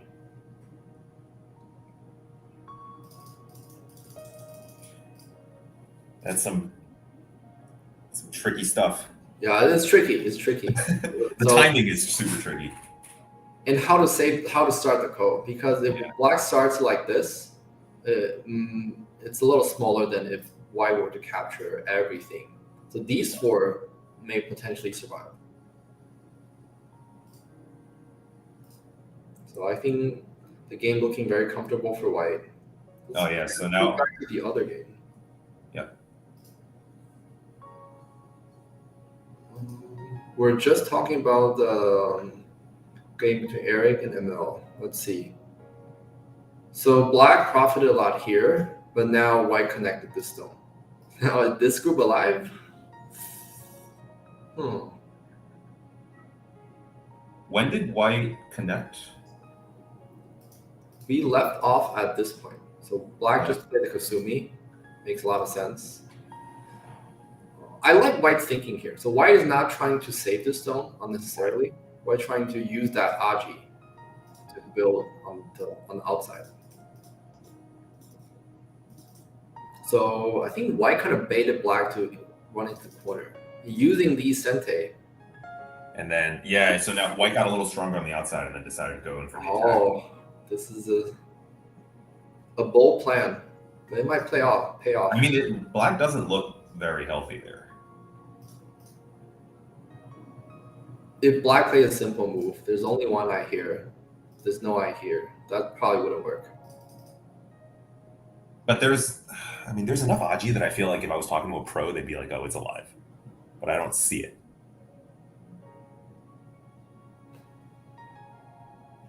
Well, if this dead, then definitely game over, right? There's no doubt about it. It's like 100 points at the bottom. But even if black lived, it might be a way for white to win as well. Killing is not the only way for white to win this game. Yeah, so if white gets a little bit stronger on the outside, then you can take cash on the top and you can invade again, too, right? Right, and so if black dies, it's game over. If there's a ko, that's probably also game over. White has too many ko threats. Like there are too many ko threats. So black needs a clean life for sure. Clean life. And even if black lives without problem, if white can somehow gain a wall in the center, naturally that will reduce the option, the potential, the territory in the top right. And white can gain some over here. We have an interesting comment in the chat. I think that's true. A way to play is saying white needs to be careful with the liberties of the h6 stones. Oh, I'm on the Twitch chat. I think you're checking the OGS chat. So, but basically they're saying that if black can somehow turn h4 into a sente move, then black has enough liberties to kill the white group at the bottom. So then there's that cut at g7 potentially too. Right, let's see. So this is sente. Black can push. The problem is there's a cut here. That so it's not sente right now, right? So yeah, I think black can get this push sente. And maybe that will help him run to the center.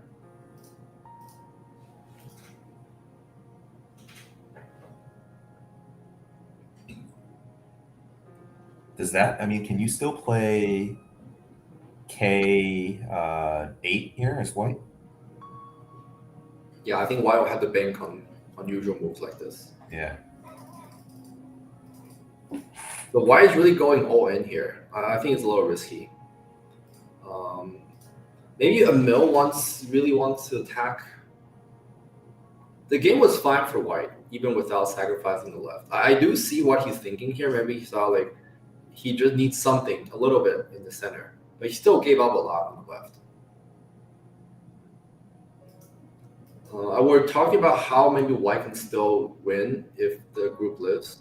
But that will require making up a lot of ground in points. Like maybe white has to capture these two and then somehow like drop it here.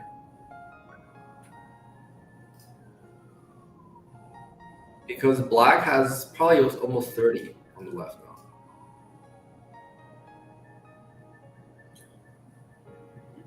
And there are no points. Like there's almost maybe 5. Yeah, and you have a bunch of cuts up there too. And there's a cut here. Yeah. And then cut here. So basically, like white's this side has to compete with, like this half has to compete against each other. Black already had close to 40 in the two corners, like 30 plus. And it seemed difficult. Unless white captures something or make a ko. But even in the ko though, like if there's a ko, maybe black has a lot of ko threats, right? Like there are 5 here. Yeah. Well, the win rate is showing It's favorable for black. but it's still complicated. Like one mistake and maybe black is dead. Yeah, black. That's just assuming that black lives here, right? Yeah, that's assuming black lives. So I'll be sweating if as either player at this point. Would you prefer? Do you prefer to be trying to live or trying to kill? I think usually people say living is easier because if something dies, it's always because there's a mistake made. If you just play normally, nothing big should die. So if you play reasonable moves and your opponent try to kill you, usually they are the unreasonable ones. So it's easier to survive. That's what people say, but I die a lot though. Yeah, me too. It's like, I feel like the pressure to live is. That's in theory, but in practice, I think I would be scared as both as a killer and as the one trying to survive. So I would prefer like to not get myself into this like complicated fighting variation where like there's 100 points on stake. Yeah, I mean, based on what I'm hearing about how you described your style earlier, you probably don't get into that too much, unless the opponent's asking for it, right? Right, but I say like I give them 3 warning before trying to kill a group. Yeah, I don't know. What do you think here? Is white? Black still looks. There's so much. Well, we talked about this earlier, Audrey here. So white needs to fix.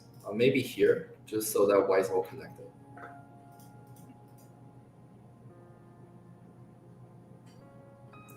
Oh, let's see. So now black gets this push, and locally, there's already something. So like this is Sente, this is Sente. So black can wedge back. But maybe there's some issues with the tail end. But if black can get a Sente here first, then black's already connected. There's already a way for black to live, but I think the question becomes how do black? Oh, what happened? How can white black live better? Oh, this is the real game. Okay. Oh, so white Tenuki then push cut. Does this work? Oh shoot, this is starting to look. Oh no, isn't It's white? starting to look a little shady. Yeah. Wait, I think this is a one-way street. I think white just died in the middle. I think white just collapsed, unfortunately.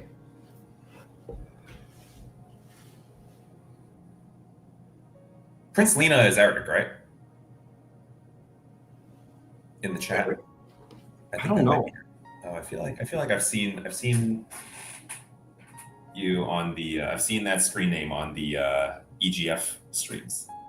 Yes. Okay. Yeah. So black lead as well to 77 points. So I think this might be it for white. Wow. Well, that was sudden. That was sudden. Okay. It's still pretty unresolved if white were to cut here. But I think white made a misread. That was the game.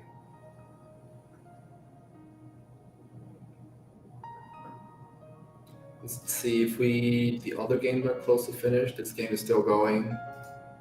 This is still early. Yeah, we should probably check out one of the ones we haven't even looked at yet, right? There's still a bunch of other games. Or maybe we can take a quick break and then come back to cover the other games. All right, welcome back, everyone. So a quick update on the other games. I think Michael's about to win. No surprises here. After the co-exchange, white was overwhelmingly the favorite, and black didn't really catch any mistakes for white. So the game is still going on, but Michael it's about to wrap basically anytime. We'll turn back our attention back to the game between Jay and Joel Kenny. Oh, interesting. So wait, hold on. I saw a different variation. Yeah, there's a different variation. Oh, okay. So they made a mistake. Okay. So we left off when black made the center jump. Right here. And after thinking about it for a long time, Joel decided to Tenuki. I think it's a little risky. I would just play a simple move here. It's very comfortable for white. But then so of course black has to take profit in the center. Otherwise, black just doesn't have enough points. The placement here is strange though, don't you think, Arthur? Yeah, I kind of feel like one to the left or one to the right, both. yeah. Right, there's two weaknesses. You're kind of in the middle. Like even if it's black's turn next, it seems like the shape is still not very secure. So of course, white exploited the elephant eye. I'm thinking just camera here does not look normal. And then this is a nice follow up. Maybe even here. This could possibly work if black has an extra stone, a few more stones here with this peep. So, and at least now black's completely connected. Yeah, this feels like you're kind of cutting, but not really cutting. Right. And black also has weaknesses to deal with. I think this is what doomed black ultimately. The shape issues here. So he didn't play good shape and collapsed. Yeah, like this is just... Yeah. It's painful to watch. At this point, even if black captures all of this is not enough. Yeah, because white gets the initiative to come back up top. Yeah. Anyway. Yeah.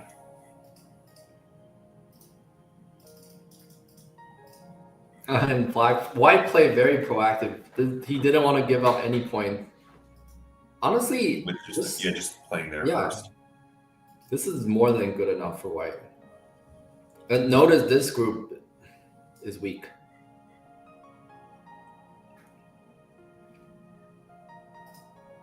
And like we were saying earlier, I mean, if black is still weak up there, then the top left is just cash. Like Right. that entire thing is right. Yeah. Okay, so this is black's do or die move, trying to mount a final attack. It's just unfortunate that white's eye shape is very good. It's hard for black to do anything. And I was looking at the life and death of the big group on the right. So white has a guaranteed eye here. Mhm. Black definitely needs to try to take away an eye there. But even if that side is fine, it seems like white can still make an eye over here. Like, depending on how the center pans out. Black might have liberty shortage here. So it's hard to take away white's eye on the right. If white can make the attachment, then black has to fight this type of code. Yeah. So simply put, it's really hard to capture the big group on the top. I think white should make the extension. This is a big deal. This is a very good exchange for white. This will make the group much safer. This is definitely a mistake.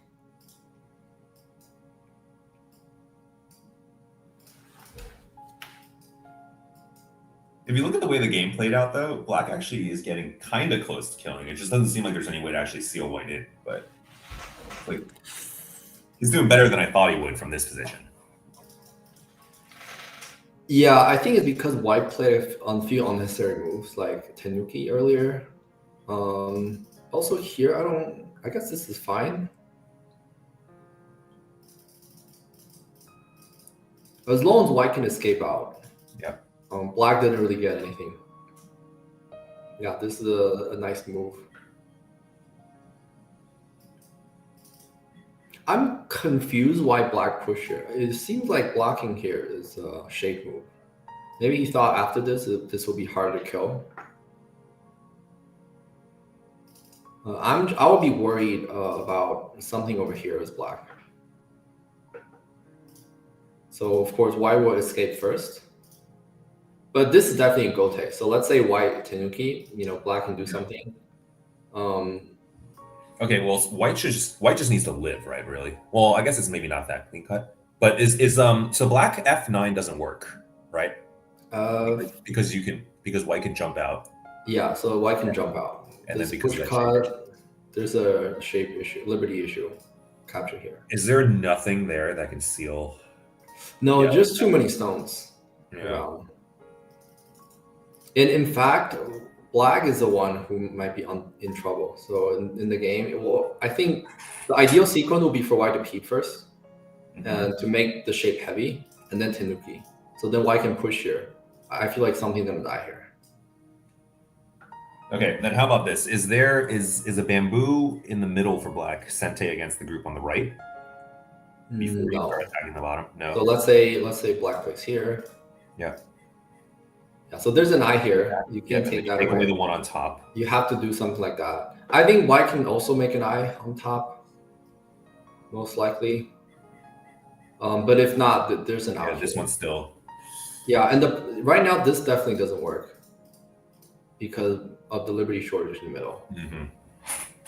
And there's some sort of code. This will be too heavy, and there's no code. Yeah. Right? No code. Black just loses the tail, right? Yeah, there's a code. Oh, there is a code. Okay. Maybe this will be black's last shot. I get this and black does take first. There may be something if it comes down to this code. It's obviously very heavy for black. If white wins the code, then everything's dead. But if black wins the code, though, if black wins the code, everything's dead too. In this variation. In white, black even gets a capture. Yeah, because you get that one. So that eye's not even a real, right? Yeah. Well, the point is that white can definitely live here. Like, for example, just escape from the top. But maybe then black can profit enough here to stay in the game. Mm-hmm. But the problem is like the Audrey here. You think there's an eye up there still, right? That's kind of how you're. More likely than not. I have to think about this more, but it seemed like there should be something.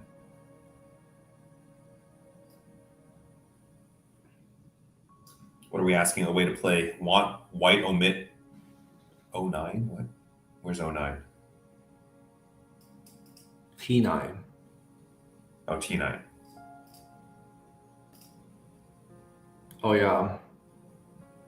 That's true. Just sorry right away. Sorry. Very true. Nice catch. Yeah. So there's nothing. Yeah. Right, so there's just this. Oh, so black has to fight this call, which is very different from the other one. Because white has a ton of local threats, and even if black wins this call, there's no follow-up. And white gets a capture first. So this group is basically fine. Even if it like somehow is not alive locally, white can also try to fight, like get into semi-eye with the center group. It's unclear which group has more liberties. So I think the problem was black really like collapsed after the Tanuki. The attack in the middle just didn't really work. Yeah, I think if black just plays his Kema, is still black can stabilize the game. Mm-hmm. White's still relatively weak. So play good shapes. I think that's always good. That's the moral of the story. Moral of the story, play good shapes. I think white answered unnecessarily. Just play something in the center.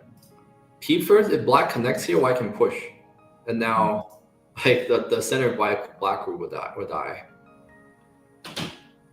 Or at least it will suffer a lot, and then white can come back to the top left.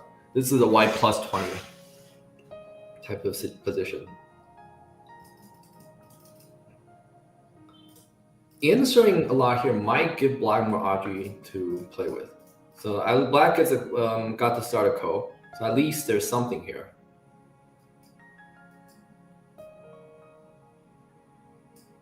What's your advice to players for simplifying? Kind of like I find that winning a one game is like really hard. I think that's literally a book. The title of the book, either by Go Sagan or someone else.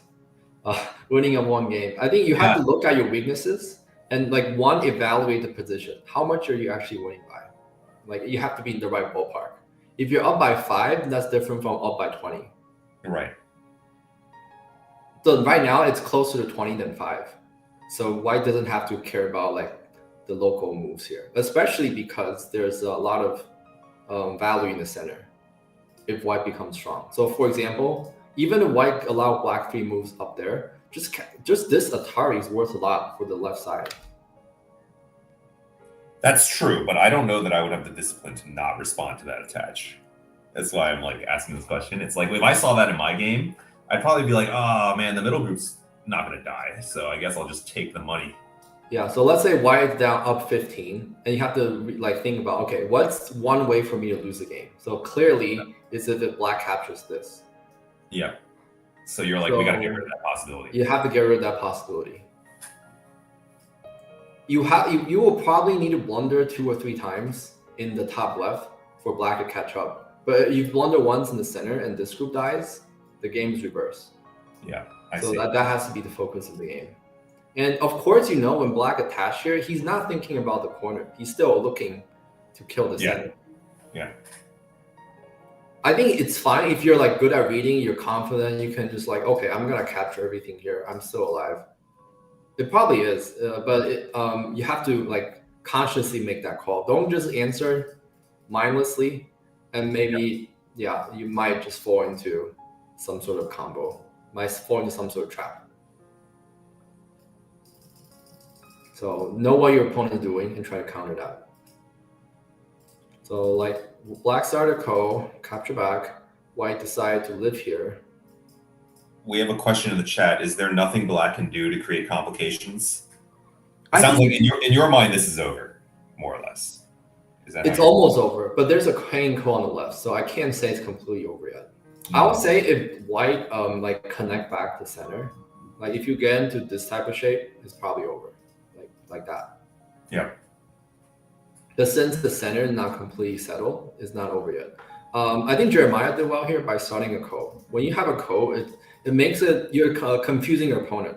It makes it hard to evaluate the position. Solid strategy. Yeah. I don't know about this block though. It seemed like later black will want to block from the other side, but right now this will be gote, so then that might not be ideal. Did you watch Hikaru no Go? Yeah, that's my Go origin story. That's a Go origin, yeah. Do you remember that? You remember that episode where Mitani is like fighting some useless ko for like one at one point or whatever, and the opponent is just like, I'm just gonna win this ko for like emotional damage. Do you remember what I'm talking about? There's like a tournament where he's playing some like hustler really? or something, and yeah, some older dude, and then that just like keeps fighting like a pointless ko, and then he gets like tilted because he loses the ko, and then he loses the game or something. Yeah, it does happen. Oh, it was Kishimoto? Oh, was it Kishimoto? Thanks, Chad. Yeah, nice. Can always count on Chad here for Hikaru no Go. Well, especially our great Justin, whose account name is Shindo spelled backwards. Wait, what now? Well, the guy like ODNIHS. Oh my god, that's Shindo backwards. Yep. I have no idea. You picked up on that pretty quick. Oh, I mean, I know he's Justin who. Oh, that's Justin with me last. Oh, that's Justin Tang. Oh, what's up, Yeah. Justin? Okay, got it. I don't know why didn't like just fix the center. Right, so basically white fixed one weakness. Maybe he's still worried about the right side. That makes sense. But wouldn't the center be more in danger? Wouldn't you think? Yeah, I mean, to the whole conversation that we just had, the center is the only thing that really matters right now, right? And it's and right now value too against the right. Yeah.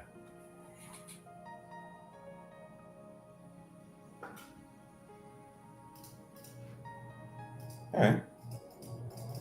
Well, it looks like in the real game, white managed to connect Yeah, back. white's still fine. Yeah. Yeah, so now this is, I mean, there's nothing left on the left, right? The left is white cash now, basically. I guess maybe black can try to pull something like this. Yeah, but we looked, so now it's down to that crazy ko on the right. Right. But white has a lot of local threats to. Yeah, too many local threats. Yeah.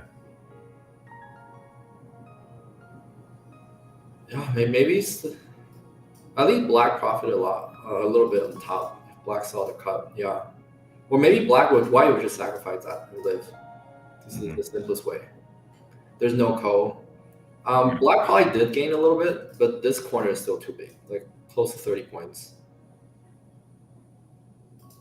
So I don't think black has a path back to the game.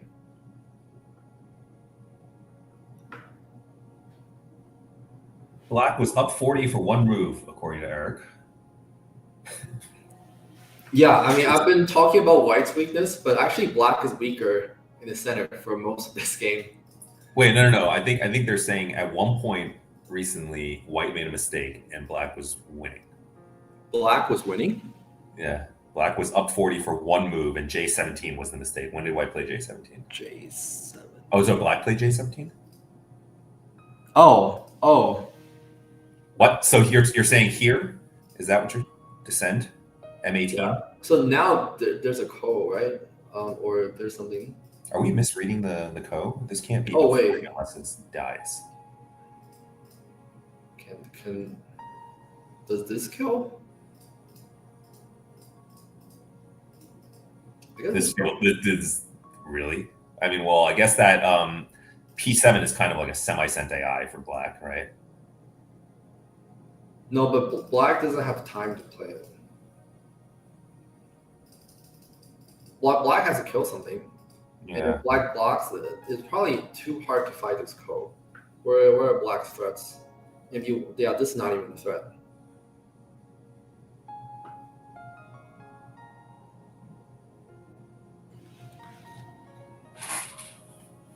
Well, I guess it's. But I do Yeah, but the descent is definitely better. Yeah, at least you can try to maybe white will make a mistake on the right side. But if Chad is saying black has a chance, Well, if you look at the way the real game's playing out, wait, if white gets a little greedy, yeah, I mean, white needs to live like right now and give up those stones at the top, right? I guess white can push once, and then white has to live. Yeah. But now there's nothing in the center. Yeah, it's down to the right side. So it's the same as the other variation, actually. Whether there's something.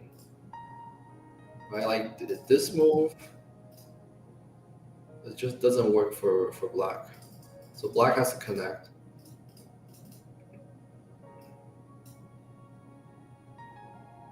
Could there be something I'm missing? Up to here, this is all Sente. White can extend. If black Atari here, white can Atari here.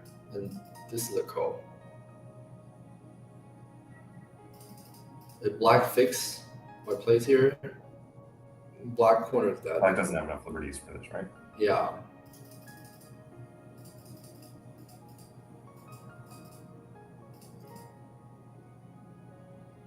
Yeah, it almost looked like it will work, but it seems like black's still falling short. I'd take that ko though if I were black. I mean, it's still something. Yeah, looks AI says white's up 18 on the board. So something like this should be good enough. Maybe there'll be surprises. We'll see. Yeah. I think there's still room. I don't think we can call this just There's yet. still room. Yeah, there's room for something to go wrong. Let's see. The Emil game still go. The Eric Lee versus Emil still going, but black captures the center. So still same as before, barring any very unusual circumstances. Black's still up by 50, 70 points. Okay. We haven't taken a look. We haven't looked at the Abraham game yet. So I think we can take Is it Abraham and Edward? Yes, Abraham is black versus Edward white. It looks like Eric won that game. Is what? Just resign. Okay. Yeah. Sounds good. So if Jay loses and Abraham wins, he will actually advance to the semifinals. Mm-hmm. Also, Do you know Edward? Yeah, I've played him multiple times. Got it. But do you know Abraham? I don't think I don't really know Abraham. All right, well, let's see. Yeah, Edward hasn't been doing too well in this tournament, but maybe this is a game that he will really showcase his true strength. I actually thought he would be one of the favorites to win the bracket, his own bracket. I thought it would be him and Eric Yoder. But it turned out he lost in those games. He's a pretty he's used to playing tournaments, right? Like I feel like. Oh yeah, he competes a lot, and he ran even the Virginia Open, I believe. Oh really? Okay. Yeah, he's been around for a while. He really enjoys the competitive Go scene, and he won Pair Go before at the Go contest. Okay, so it's a pretty peaceful opening. Nothing major. And here they chose another Joseki. Nothing wrong with that.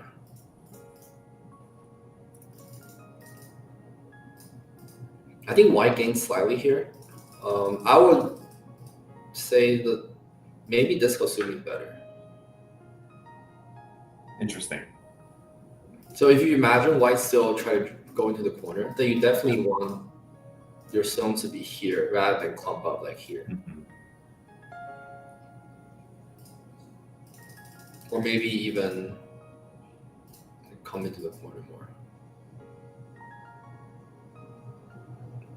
Sometimes black also just defend the corner first. That's a tough call for me. I feel like I don't want to sell. I don't want to give away any Aji on the bottom right. I think this option is usually the worst. You should only play something like this if you can directly see a white. So let's say that's like the first move I think of is the worst option. This is educational for me. Well, it's good you can think about this because this is the most aggressive. But if it doesn't work, then you have to choose something less direct. Yeah. So this is too direct. In the game, white push out, and there's not a good follow-up. Yeah, at this point, it's a little awkward. Yeah, I see. And then you have to go back and fix your corner. Yeah, and I also think maybe white has can do something else. Like maybe this move and cut. So there are other possibilities for white. The Audrey is not good. Even if white lives in a corner like this. Yeah, you're a little over concentrated. Yeah, black is slightly over concentrated. Yeah. So here, at least black protected the corner. So I think maybe white could have tried something different. White probably could have attacked the corner more. That's my gut feeling. For example, even if you do something like that, this. No, it's kind of hard to respond with black. Maybe black can descend, but then white can attach cut. If black Atari, maybe white just live in the corner. No.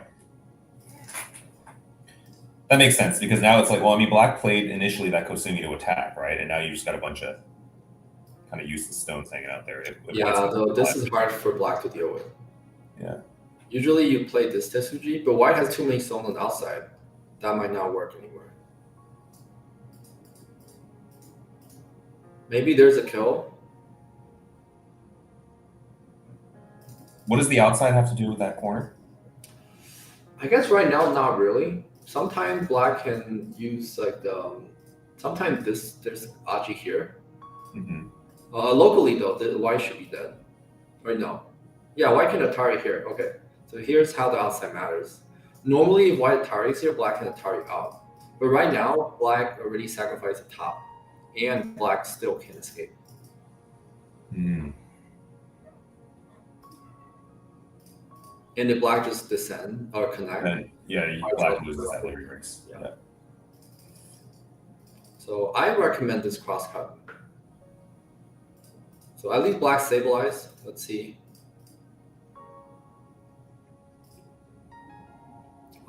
This is decent for black. I think it's directionally correct. Maybe I would personally jump.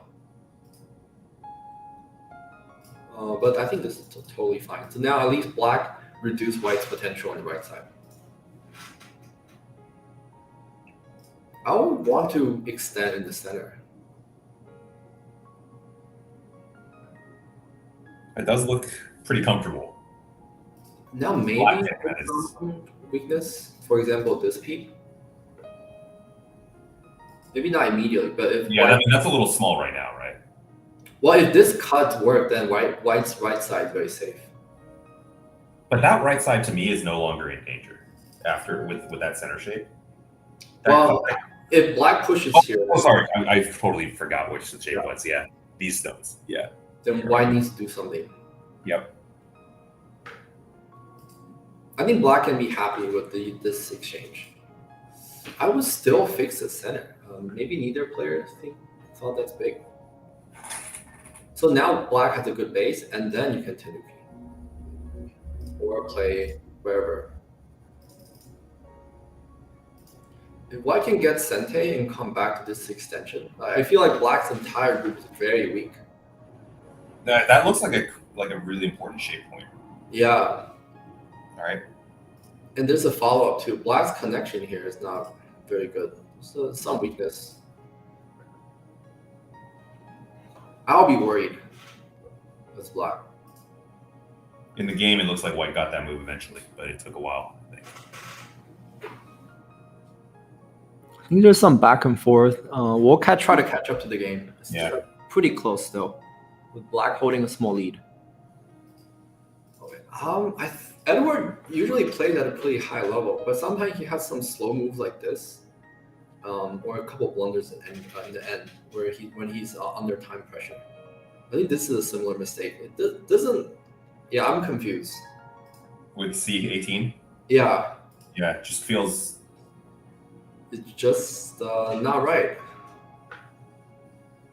Is that top left corner even like important right now? I mean, it's kind of is, I guess it is kind of the biggest. Well, other than this move, which Yeah. is I think the vital point, the top left is probably the biggest area. Peep is definitely good, and I think white should just connect everything. Later, maybe black will turn, and the white can still profit in the corner. Yeah. And now black will we need to connect pretty soon. Otherwise, if white invades, black's corner is not very safe. So here, I think it's a shape issue. White still has a weakness here. To make sure connection is fine, white will need to peep here. Yeah. Basically. But if you keep, then C18 is in a weird place. Yeah, that looks like a silly move. Yeah.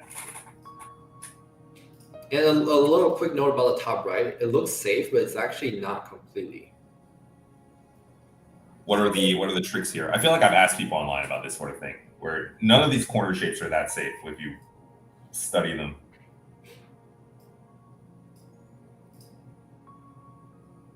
Right, it looks a little bit suspicious already. Remember this Atari? Now Yeah. makes a call. Why not invade the top left directly as white? Like here? That's a chat question. I was thinking about that, but then I'm like, are we too busy here because of the cut? The center is the biggest, but if you're just talking about points, this invasion is definitely possible. Okay, so then is it just like a style thing?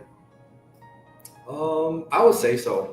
Especially here, it doesn't really concern the thickness. I like this type of move because it also connects white. So now this group is very safe. Right. So if white invades here and then later black fix, this is also a big move. Black can put some pressure on the white group. Let's say somehow something like this happened. Notice black has more than 10 points in the corner now. White lost about 10. So that's a 20-point swing over here. I'm not sure if there was 20 points on the left to begin with. You don't think that's worth? Well, I mean, if that group lives, white's probably got like 5 points. And then black might have 15. So it looks like it's almost the same, but white has an extra weak group to worry about. Maybe this group is no longer completely safe, and this group is not completely safe either. Yeah, and for me, it's just M14 still feels like it's going to be annoying at some point. Oh yeah, for sure. So let's see when the players made that move. Okay, seems like something very interesting happened there. Oh, where's the game? You keep these game trees clean, man. Okay. Okay, so I think black maybe makes a few extra exchanges, but it's no time. Yeah, black's hoping for white to respond, which is This is painful.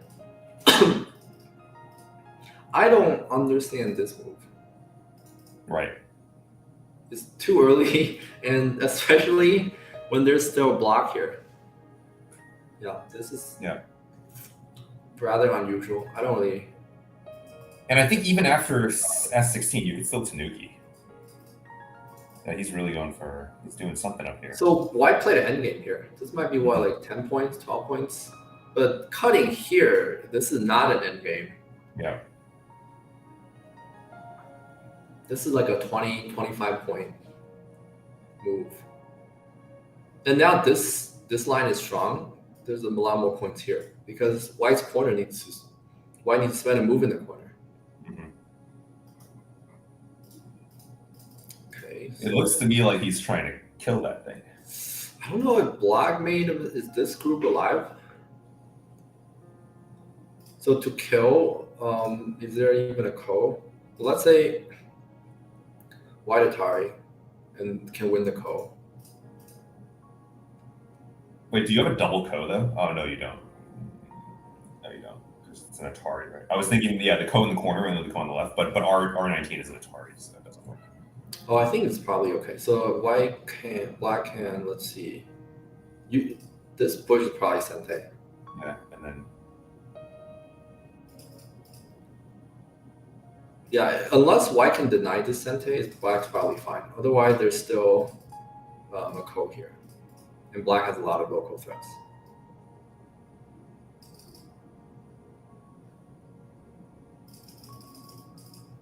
But there's some Audrey. Also, this is a strong move. I wonder if black should just give up that stone and live more cleanly.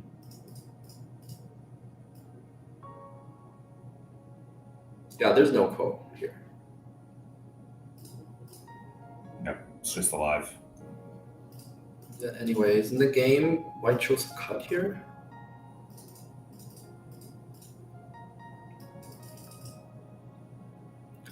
I guess Edward thought it's not good enough to just play passively. He's playing like he's losing, right? Yeah, I get that looks like sense. it's the right direction. Like white should try something here, and white's strong. Like there's a wall here, so I think his thinking process is good. So if white is, let's say black cut like this, white will cut here, and hopefully the ladder. Is there maybe can black do this? So the ladder doesn't work for black, but black can net.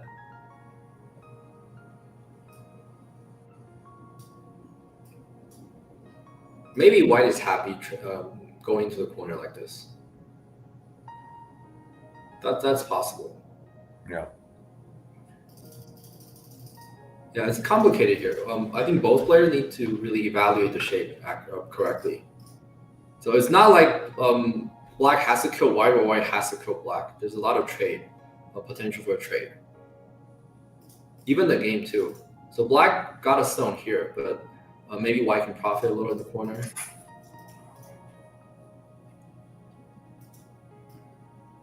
Where are white's points? What are we on the score here? So black's got what, like 5 in the top ish. 10. 5, a little over 10. Yeah, 12. Yeah, and then a little bit over on the left. Yeah, left is starting to look like the only real territory in this game. 20. So black might have 35, but the problem is this is the big liability. This is also a liability. Mm-hmm.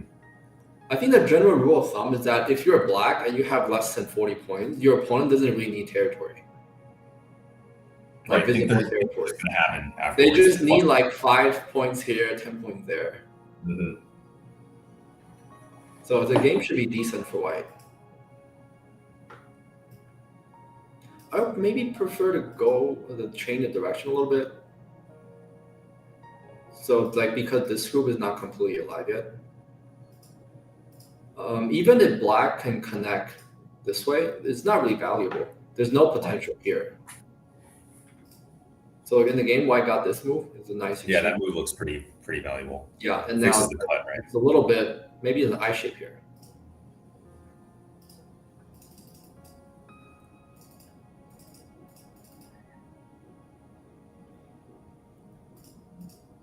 But I think black caught up in the game. Let's see.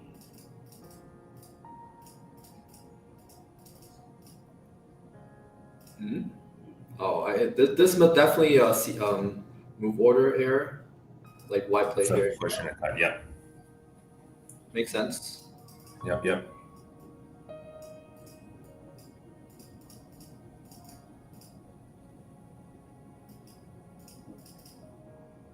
It looks like white suffer a massive loss here. Is Edward like a pretty aggressive player? No, he's actually very like balanced and peaceful. Oh, interesting. Like I'll say he's a very reasonable player. He likes to take care of his weaknesses, and play what you like normal standard moves. It feels like he's attacking a fair bit in this game. But he does have like blunders here and there, and like unexplainable moves like this jump. Yeah. So in this fight, white lost here. This soul died. Black's alive here. The only thing white gained is these 3 stones. And now black's center group is not in immediate danger. Mm-hmm. So the game must be really good for white before then, because white still have a chance. And the score estimate reverse again. So let's see quickly. Dude. So white is doing pretty well up to here. But just like yesterday against Jeremiah, I think Edward started a code and lost a lot from it. Like on unnecessary code. He tricked himself with a code. He tricked himself with the code. Yeah, the problem for white is that this push cut is dame, right? If this group lives and this group lives, then what's the purpose of the cut? Right. Yeah, don't cut groups that are alive. And also here. But he cut in Sente though. So does that matter? Or no, I guess you're better off just taking the points on the top. Well, this is 0 points, right? So Yeah, unless yeah. you can kill something. Can white descend here? I'm confused. Do we have a recorder? Well, so black is dead locally. The only thing black can try is maybe force a capturing race.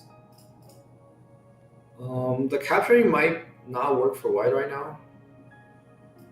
But in either case, like that, making that exchange is not necessary. Let's just make very simple connect.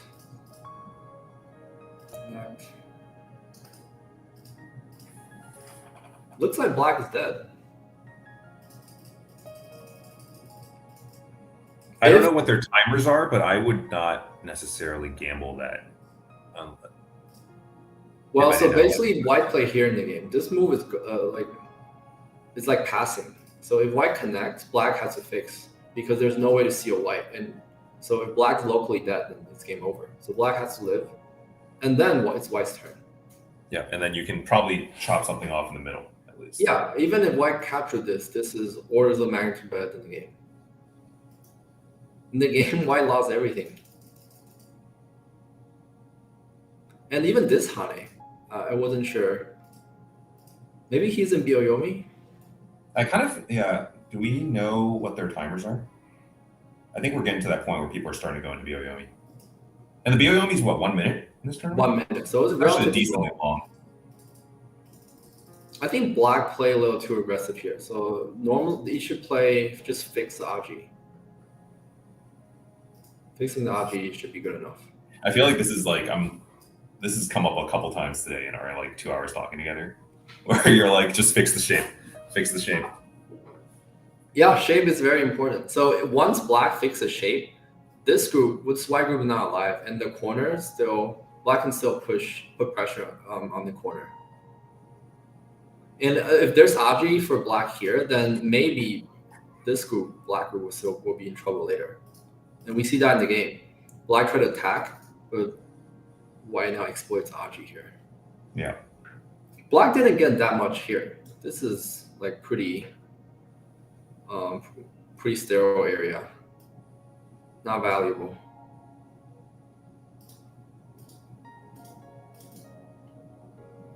And Edward started the second go.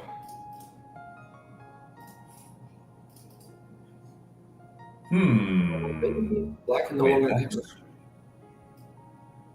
don't know. Oh, okay.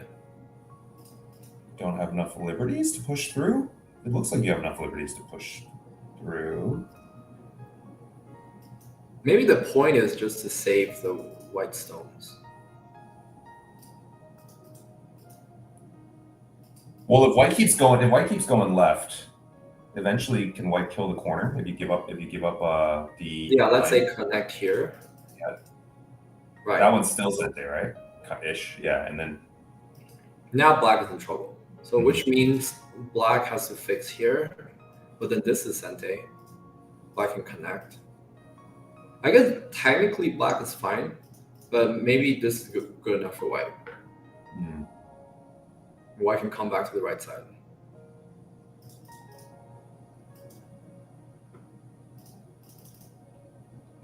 Seems like white found a chance here.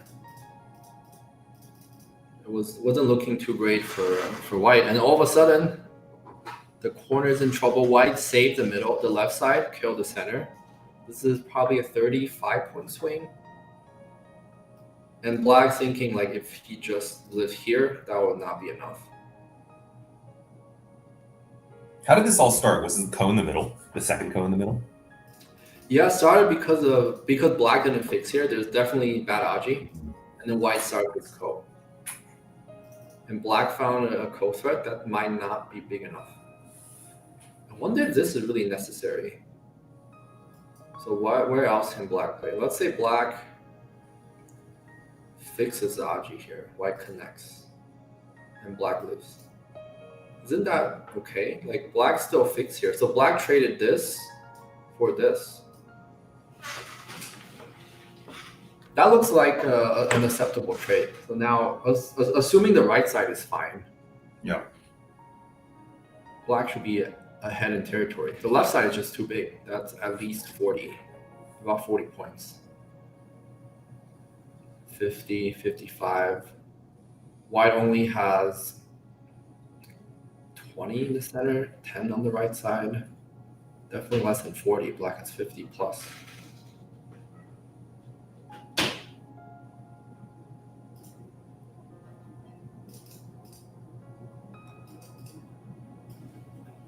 I would think black needs to somehow save the group. Allowing white to capture those two will probably It's reverse too big. the territory down. Yeah. Especially this exchange, definitely not acceptable. No need to pawn it here. Maybe black has to block first. That would be. Is that white corner in anything? I guess there's a possible. What is it? A ko? Yeah, there's nothing here. And I didn't mention earlier, but this Atari exchange was bad for black. Black shouldn't have made this exchange. But if there's nothing there, then I don't think you're giving up those E8 stones for a Hana that doesn't do anything. I think black need to save it. Yeah. This looks sketch though. I don't think you can do this without losing your corner.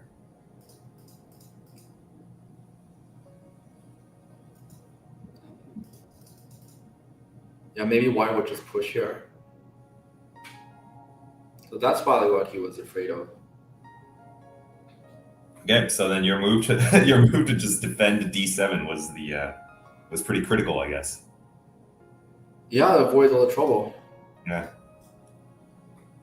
But it's still not over. I think right now, lead 2.3. So White's up about 5 points. Well, let's see Mm-hmm. up in the game.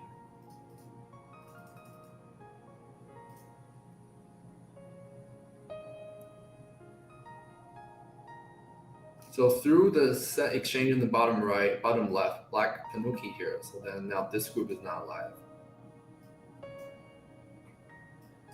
I think that's also a good plan. So it's not like black just rolled over after making a mistake. Yeah. Black Still has a target. Yeah, trying to find a target to attack.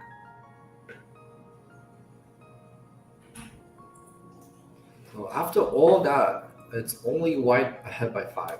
Still very close. I think one mistake can easily reverse. It's probably unlikely that black can kill. Like this Atari doesn't work. So Yeah. So, well, you Atari from the other side, maybe. Yeah, you profit. Yeah, Profit get a that little eye, bit. and then do you cut first, or do you just take the cash and take some profit on the right? I don't think this doesn't really work because white can Atari here. It's too hard to kill. Yeah. But in the game, I think black played the very hyper-aggressive Kosumi. This, I don't know how I feel about that. It doesn't feel. Yeah, it feels like an overplay unless black can kill. So I think white should Atari first to see if black wants to connect. If black connects, then white Atari again. Black lost a line in the bottom, and then white can come back to the right side. Dude, I mean, is that black group even okay? The one at J4? I think right now there's like a MI between these. Like Here in the connection? Yeah. But you're right. Like if this is Sente against the center, then isn't this Sente against the corner? So then why? Yeah, so you're like bleeding endgame points everywhere, right? And then, Yeah, and then white is alive. I believe this is white can Tanuki already. And then kill the left side.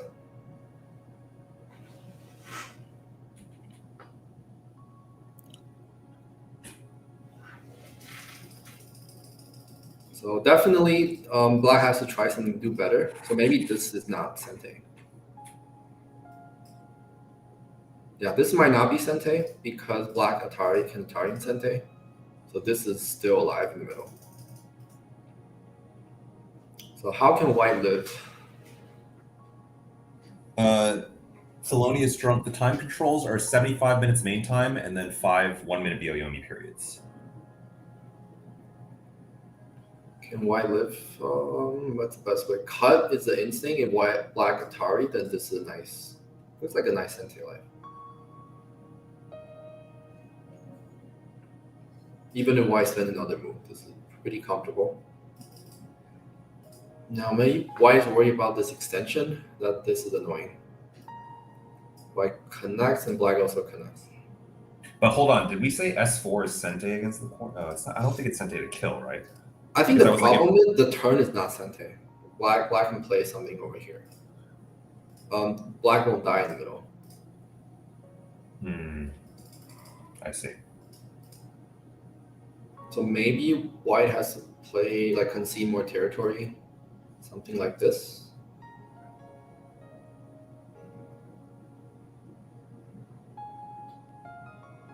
Or just Hane first value, okay. Or if black connects, then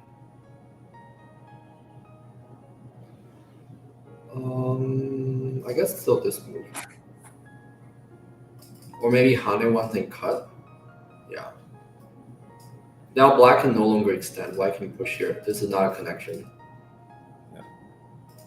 So when white Hane, black will probably do something different.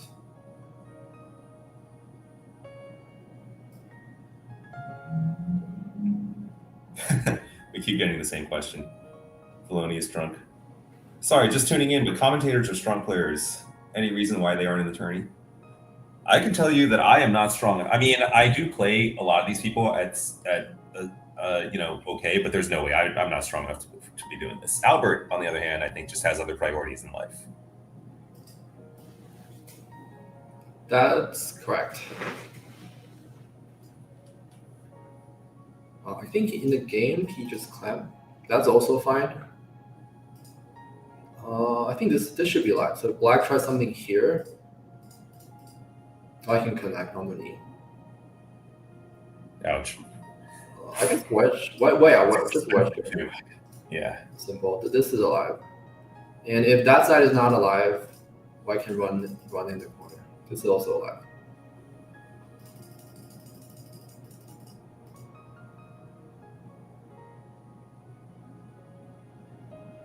So we have caught up to the game.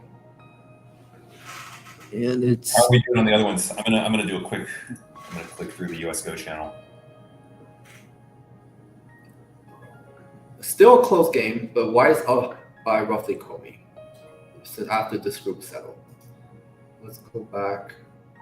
The Jeremiah game. Yeah, Jay looks like he managed to scoop out a lot of points in the top left. Wow. Is that enough, however? I'm just reading the chat. Chat says white's still winning. I haven't. Yeah, I cheated and used the score estimator and said white up by 8. Is the OGS score estimator pretty good these days? I think I heard somebody tell me that. It's not bad.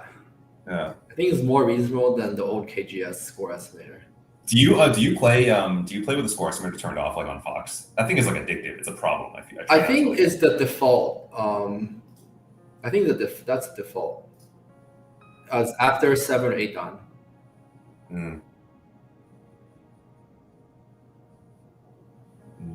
OGS score estimator is purposely limited. It's not a perfect estimate, but I think if a marginal lead is wide enough, it's definitely directionally correct. Mm-hmm. So maybe if we have time, we'll go back to cover the details of this game. But right now, it's unchanged. Yeah. Joel has maintained his earlier lead. This game is still going. Did we look at Nate's game yet today? Yeah, we have not. So maybe we can cover that. Yeah. Let's check. This game was okay. B resigned. So Michael won earlier. Yeah, makes sense.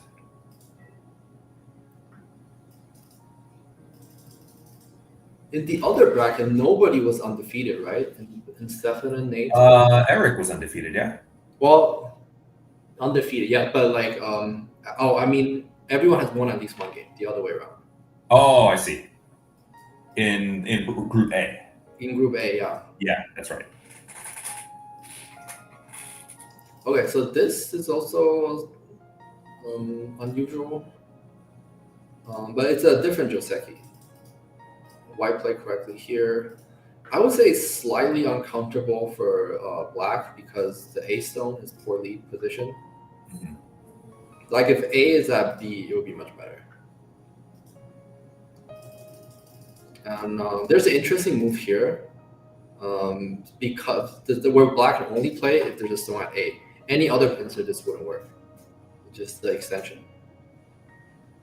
And then do I connect at P? No, wait, yeah, I want to get out, right? I don't want to get sealed in, but that doesn't. So the beauty of the connection is that black also sealed the top, but white cannot capture here. Because of a liberty Because white shortage. cannot on it here, right? The normal move is Atari. Mhm. This is totally legit too, but then white can capture the corner. So the extension is a little bit better. So then do I play Q2 as white then instead? Q2 instead of P3. But then white black extend. Now And then white is under attack. And this is better for black? Yeah, this is the disaster for white. This is a disaster for white? Wow, I wasn't expecting that dramatic of an assessment here. Well, Just because I'm under attack? Yeah, and black takes profit on both sides. No. Interesting. So normally I think that shows me that my positional judgment is like very far off from top level. Like I would not be comfortable as white there, but like for you to just be like, oh no, this is like a complete disaster. Well, I say disaster, but it's not like the game is over for white. But I think that this is like as bad as it can get for white in this position. Hmm. Besides like somehow dying. All So right, if interesting. we make the like play everything out, normally this is already not great for white because you're giving white has an extra stone here to attack the group. And now Yeah, because the typical Joseki is just 2 stones over there, right, on the black. yeah, this in can- normal Joseki, you never get that position. So it will be like this. So this is normal. It's like when Yeah. black plays something around here, and then white Tanuki. And then you get another stone. Yeah, so it's definitely better for black. Yeah. But it's even better actually because black didn't make this exchange. Hmm. So there's no liberty shortage. So maybe white can Tanuki, but now there's not even an eye. Yeah, I see. So back to the game. White gains slightly here.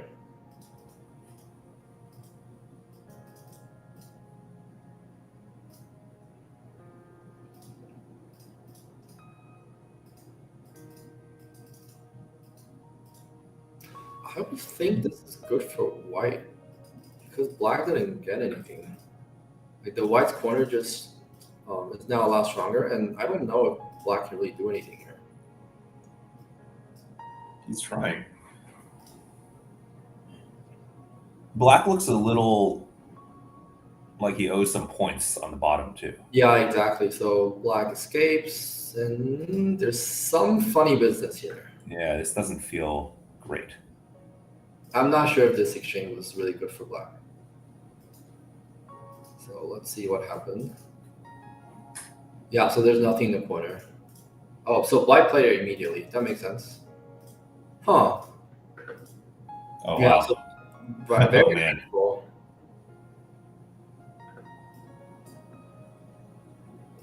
This is a nice move to take away the eyes on the left. But I'm not sure if white really needs to play that right now. But it's definitely a big move. So let's say white doesn't. Locally, black can basically live like this. Or it's a lot of sente points. Yeah. Atari like this generally doesn't work. Black has too many stones here. So when black cuts here, white basically had to allow black to connect. or maybe connect here. So black has a center eye. Maybe white. Oh, I guess white can hane here. It's slightly better. So black can live, but then white can still get the left side. Maybe this move is slightly premature. Like it's like very direct line of attack. Mm-hmm. But there's no white profit only a little bit on the side. I'll recommend white to just expand like this.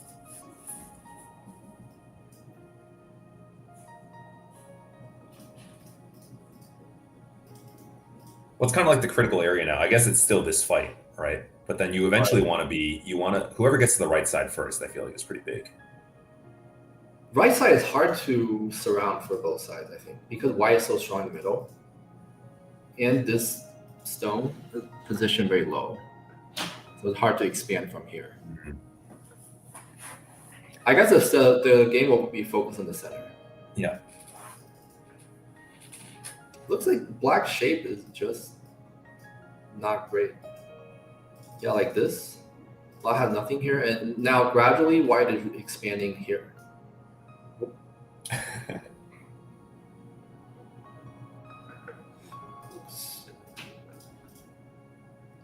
Yeah, so it seemed like Nate is really controlling the game. This feels like when I get in positions like this in my games, I think the one thing I always have to look out for is sometimes I just attack and I get into like this flow, and then at the end I realize I haven't been profiting. Yeah. Luckily though, white is really expanding the left side. Yeah. And black He's is actually not. taking cash here. Yeah. I think the extend might be a little bit slow. Maybe the double hane. Cutting here doesn't matter right now. Yep. And now like this after disconnection, the A stone looks silly. We have a question. Can white respond to P4 with P2 to revert to the normal? Oh, we're bottom right corner. Sorry, was that question a while ago? But respond to P4 with P2. But P4, it's white's turn. White's move.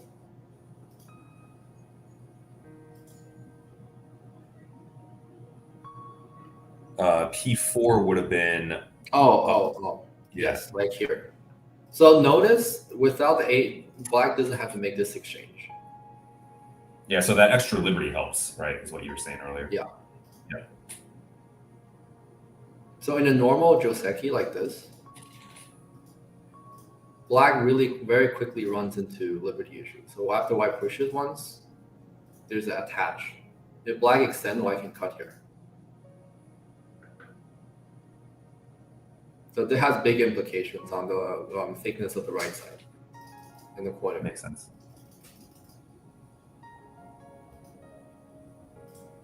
One-Eyed Dragon, is that a true story? He's saying professional Go players in Japan had to be monks, and somebody apparently declined because he didn't want to cut his hair. This feels like, are you trolling us or is this real? I think for a long time, most strong players were monks because they were the only ones who could spend a lot of time studying the game. If you have to farm all day, it's hard to find, like, you don't even have the light at night to, study Go, right? And if you're farming all day, you can't. There's no way. Interesting. So I think black caught up a bit here.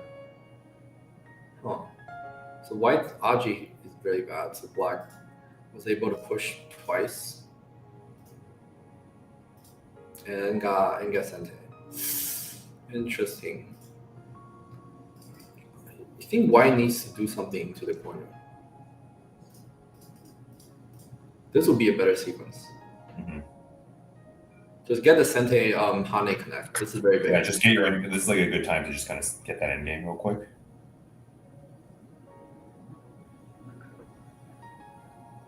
And even if white didn't play there, couldn't white extend out? There's no cut, right? This looks like a more efficient shape. But there's no cut. Yeah. White lost a little bit of initiative here. In that first sequence you showed where we did the Hane connect, white would still go to here, right? Yes. Oh, unless white doesn't fix the cut. Right. But the cut's pretty big, so I think you kind of do. Yeah, I think basically white has to. Yeah, but even like bump once, this is a very common follow-up to expand the left side. The Hana connect is very big, and white can be happy with this type of framework.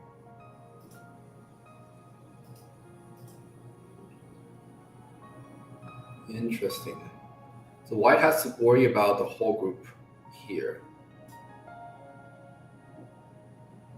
This move is a little.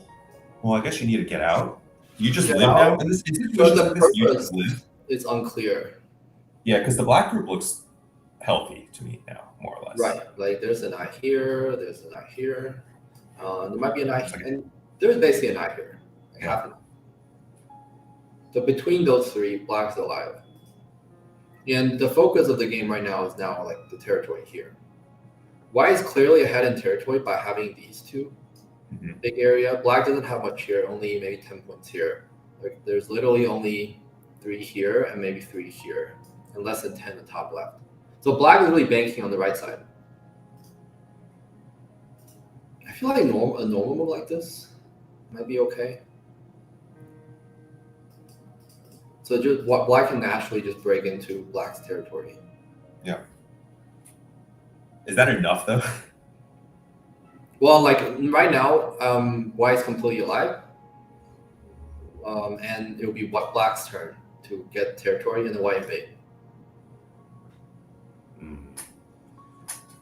That invasion looks. I guess it makes sense. Looks scary. White is so strong everywhere. White has nothing to worry about. Fair enough. I trust you, man. Playing a relatively like, passive variation here. I don't know if white really needs to fix here. For example, maybe white can invade first. Yeah. But I think even if white fix, it's still hard for black to get enough on this side. Well, how much does black need actually? White's got a what, like a 20-point bottom left? Yep, 20. And then probably, what is that on the left? 25, 30? Almost 30. Yeah. So that's Maybe already 50. That's steep. 50. So white's got 60 plus, probably. So maybe 8 here, 3 here, 3 here. So 10 here. Maybe not even 10. It's like less than 10. Well, I can call it 10. So between the center, black has 20. Yeah.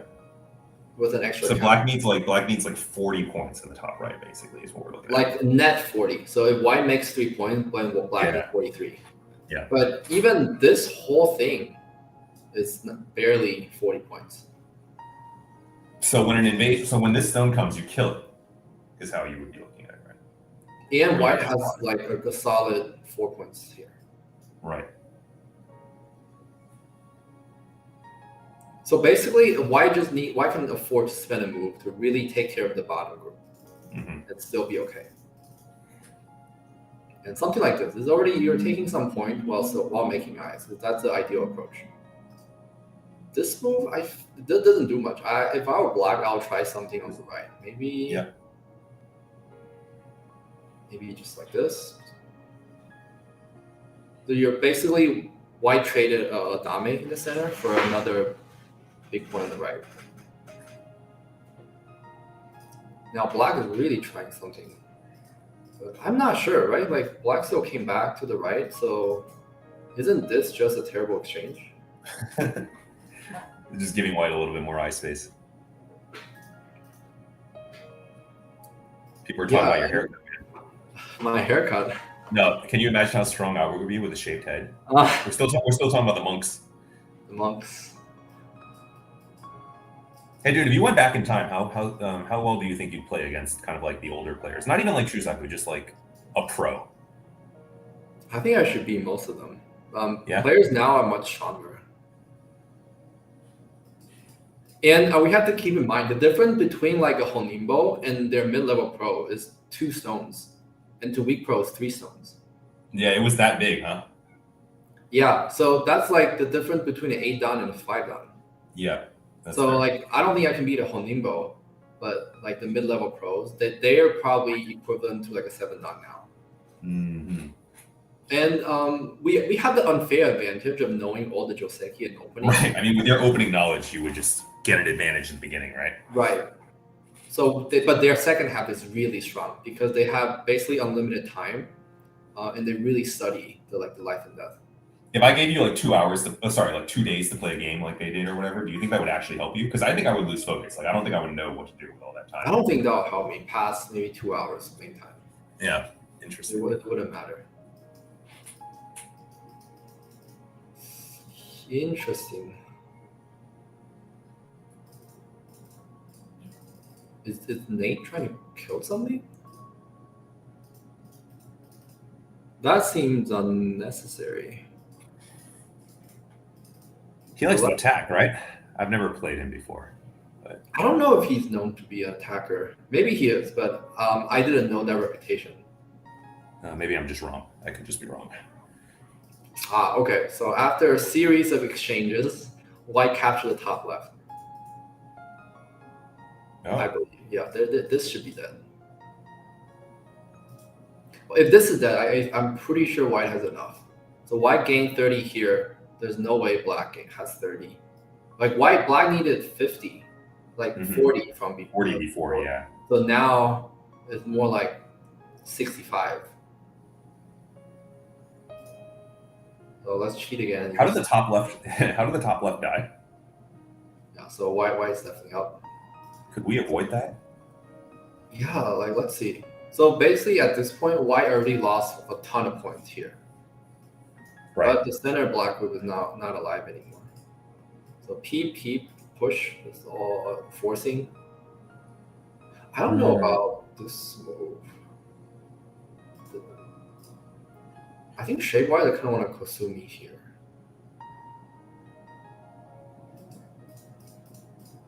The problem is it leaves a ko aji, but it looks like white has a ko threat, and white can even run to the right side.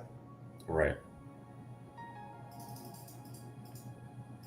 If this Kosumi worked, it looks like this whole group might die. Okay, but white didn't play like that in the game. Let's see. I see. And then he got the corner for it. Yep, he got to cut and Sente. Yeah. I wonder what will happen if black jumps first.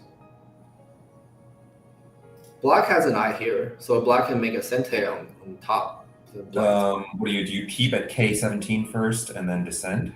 K17, this looks like Sente. Descend. I mean, you can't connect. As long as you can't connect back, that top left corner is still in but G18 is an especially damaging kind of like way to cut the corner off. Yeah, so maybe black can still allow white to cut, but without sacrificing the corner. Yeah. Let's see, jump maybe this move. H18 doesn't. Would a ko be okay for black? I think a ko. Well, no, actually, probably not, right? Because isn't black still? We'd have to count again, but. Well, black can make ko threats here. So if it's like this, black's already alive, right? Black can live. Actually, black doesn't have to reinforce. Black's alive.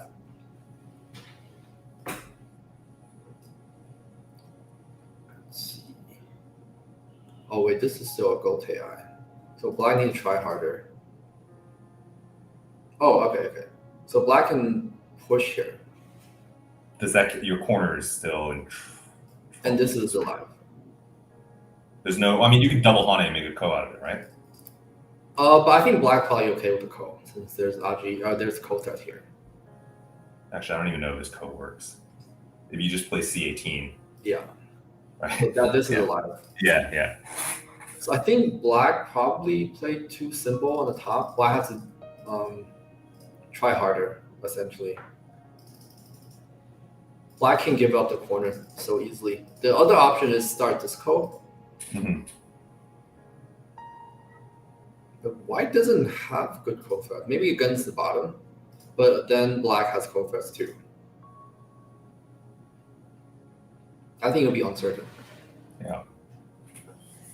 So the corner just can't die so cleanly as it did in the game. Like here, I don't think there's any aji. Yeah, that's very unfortunate. I think I saw somebody saying somebody was in Byoyomi here like an hour ago. I forget which player it was. Oh, that makes Somebody in sense. chat was saying that, yeah. It's been over 3 hours. All right, so it seems like Nate's doing all right here. Yep. Looks like it. Okay, let's come back to the other game. Let's do a quick assessment of our results here. So Michael won. I'm looking at Group A. Look at the J Donley game. It looks like they're counting now. Should be. Oh, wide up by 15. Oh, but wait. What? What? Looks like there's a Seki. Is that a Seki? It looks like it. But they went to counting already? Doesn't say, right? It says. Yeah. So black didn't really go into Byoyomi. We'll check back a little bit. There's no way they don't see that Seki. I don't think that will matter for the result though. So now this game already over. The only game that's still in contention is the Edward game. Edward versus Abraham. So I think Jay probably lost. So now if Abraham can pull out a win, he would advance. So we left off at this point when White's made life in the bottom right. Dude, by the way, your prediction came true. You said Edward played slow. He's the last game. He's the last game going. Oh, White won by resignation. So this game just ended. I've never seen Edward not going to Byoyomi. Like under any control, even in the US Open Masters.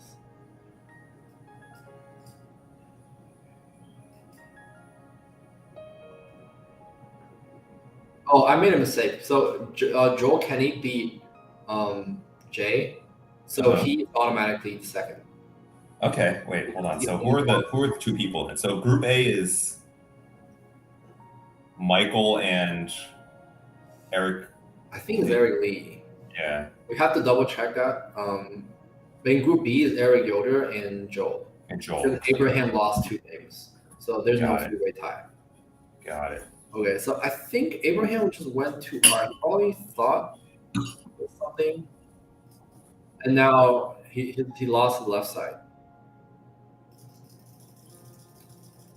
So he went from behind by 5 to like collapsing very quickly. There has to be a way.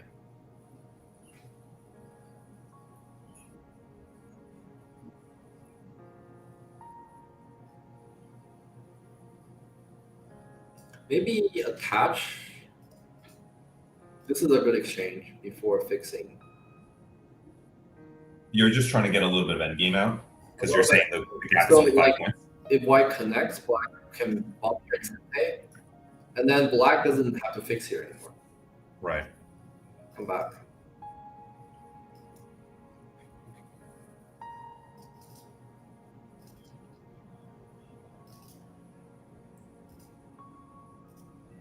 Yeah. But Tanuki, he gave something up to let for the top left to turn out the way that it did, right? Yeah. So I don't know why he played this move. But that lost over.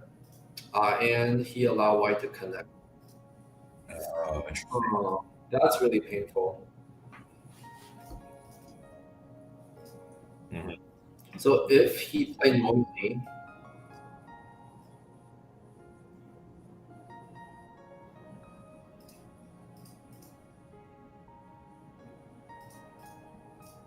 that's assuming something like that.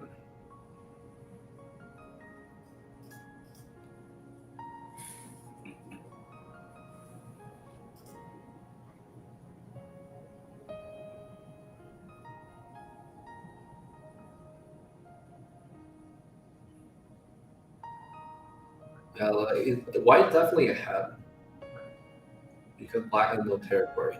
But maybe Black can do a little better. For example, fight this Poe. As we saw yesterday, the back and forth in endgame, in the game between Edward and Jeremiah, I think it will still be a game. Kozer Edward's weakness this tournament? Endgame? I don't necessarily think so, but he makes mistakes in overtime. That's for sure. I played him in the Midwest Open last year. It was kind of back and forth until he went to Byoyomi, and then he collapsed immediately. Justin's telling us in the chat that DC area has the slowest players in the country. Yeah, Eric Louis from Baltimore, the Torino Fudan, he's also known to be a slow player. Oh, interesting. Except he doesn't really make mistake in Byoyomi. He plays about the same, which is his strength.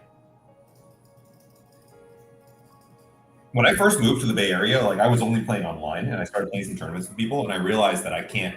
I got better just from slowing down, because it was like I didn't know what to do with my time. Because online, you just and then I would play my friends like casually and be like, "Oh, we're pretty evenly matched." And in a tournament, they would just crush me because I'm like, "What's everyone thinking about?" I have to like, teach myself how to use time, basically. So in the Jeremiah versus Joe Kenny game, Joe Kenny won by 8 points. I don't know if they played the Seki at the end. So let's see if there was any chance for Jay after the right side.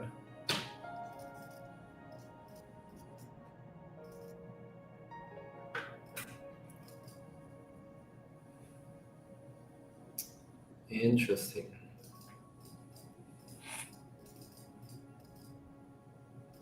So I think Jay lost a chance. Not a chance, but like just squeeze out a few extra points. So in the game, white lived like this, and black can repeat. But black can also get some centaur in one move. So this is the same as a game, except on the right side is several points better for black. So he only lost by 8. Maybe if we squeeze out like 3 extra points here and then a few here and there. You never know. I mean, you could use that logic for the entire game, though. Like you go all the way back, like. But he's playing to the very end, so he better like think he still have a chance to squeeze. Wait, so out. what's the actual board state right now on this? Oh, it's ended. So white won by 8.5. Got it.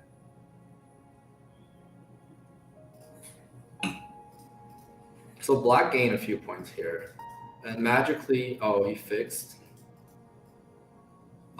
So there's a cut. So maybe not that. Maybe it's not that bad for black to play like this. Then he squeezed out life. Wow, look at that. Wow, that's massive. Yeah. So in one move, he took like 15 points, more than 15. Was that a mistake, or was that life just there? Oh no! Like I think all white needs to do was to do this. Yeah, and then just hold on to the points. Maybe he's worried about this type of push cut. In that, give that up too, right? Yeah, just play like that. Yeah. Definitely better for white.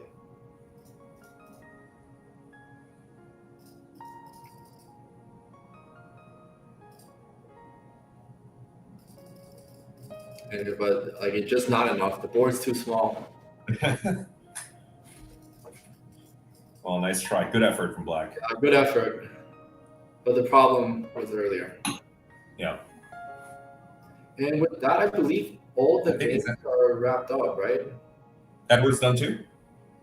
Yeah, Edward won by resignation. The top left group died. All right. Then I think that might be it. So Joe Kenny won, Edward won. Oh, Nate's game is not done. White won on time. Well, white was going to win on points there anyway, right? Yeah. And then Eric Lee won, Michael Chen won. So do we have our finalists then? So yeah, let's confirm the 2 finalists in each group, and then I think that's pretty much it for. Yep. So Group A, of course, Michael went undefeated, and Eric Lee won. So that gives him so he's the only 2 win. He has 2-2, same with Emil, but he beat Emil head to head. So that gave him the tiebreaker. Wait, but Nate is also 2-2 now. Isn't he? Nate is also wait, you're only wait. Scroll down. This is round 5, aren't we? Oh. Yeah. Oh, sorry about that. So this is the newest. Oh. There we are. There we are. Yeah. Yeah, Okay, Eric so- Lee is only one with 3 wins. Yep. So he's second very clearly. The other division, Yeah, so we've got Group Eric A, and Joel. Michael and Eric Lee. Group B is the other Eric Yoder, and Joel Kenny. So that means semifinals are going to be Michael and Joel and Eric and the 2 Erics. Yeah, the 2 Erics. Yeah. Okay. Okay. All right. I guess that's it then. That's it. To remind everyone, the semifinals will start tomorrow, so there are no games this afternoon. And, Do you have a prediction on the semifinals? What do you think? Well, I mean, Michael, I think is if Joel can beat Michael, I think that would be. Yeah, that would be like a 1 to 99 odds type of upset. Between the 2 Erics. it's not as lopsided for sure. I think I'll give Eric Yoder maybe a 75% chance of winning. Okay, then I'm Team Eric Lee then because he's one of my San Francisco Go Club. Makes buddies. sense. Yeah. Just because Yoder has been performing better. Eric Lee lost to another 5-dan, but Yoder was undefeated. Mm-hmm. All right. Well, thanks for the Go lesson.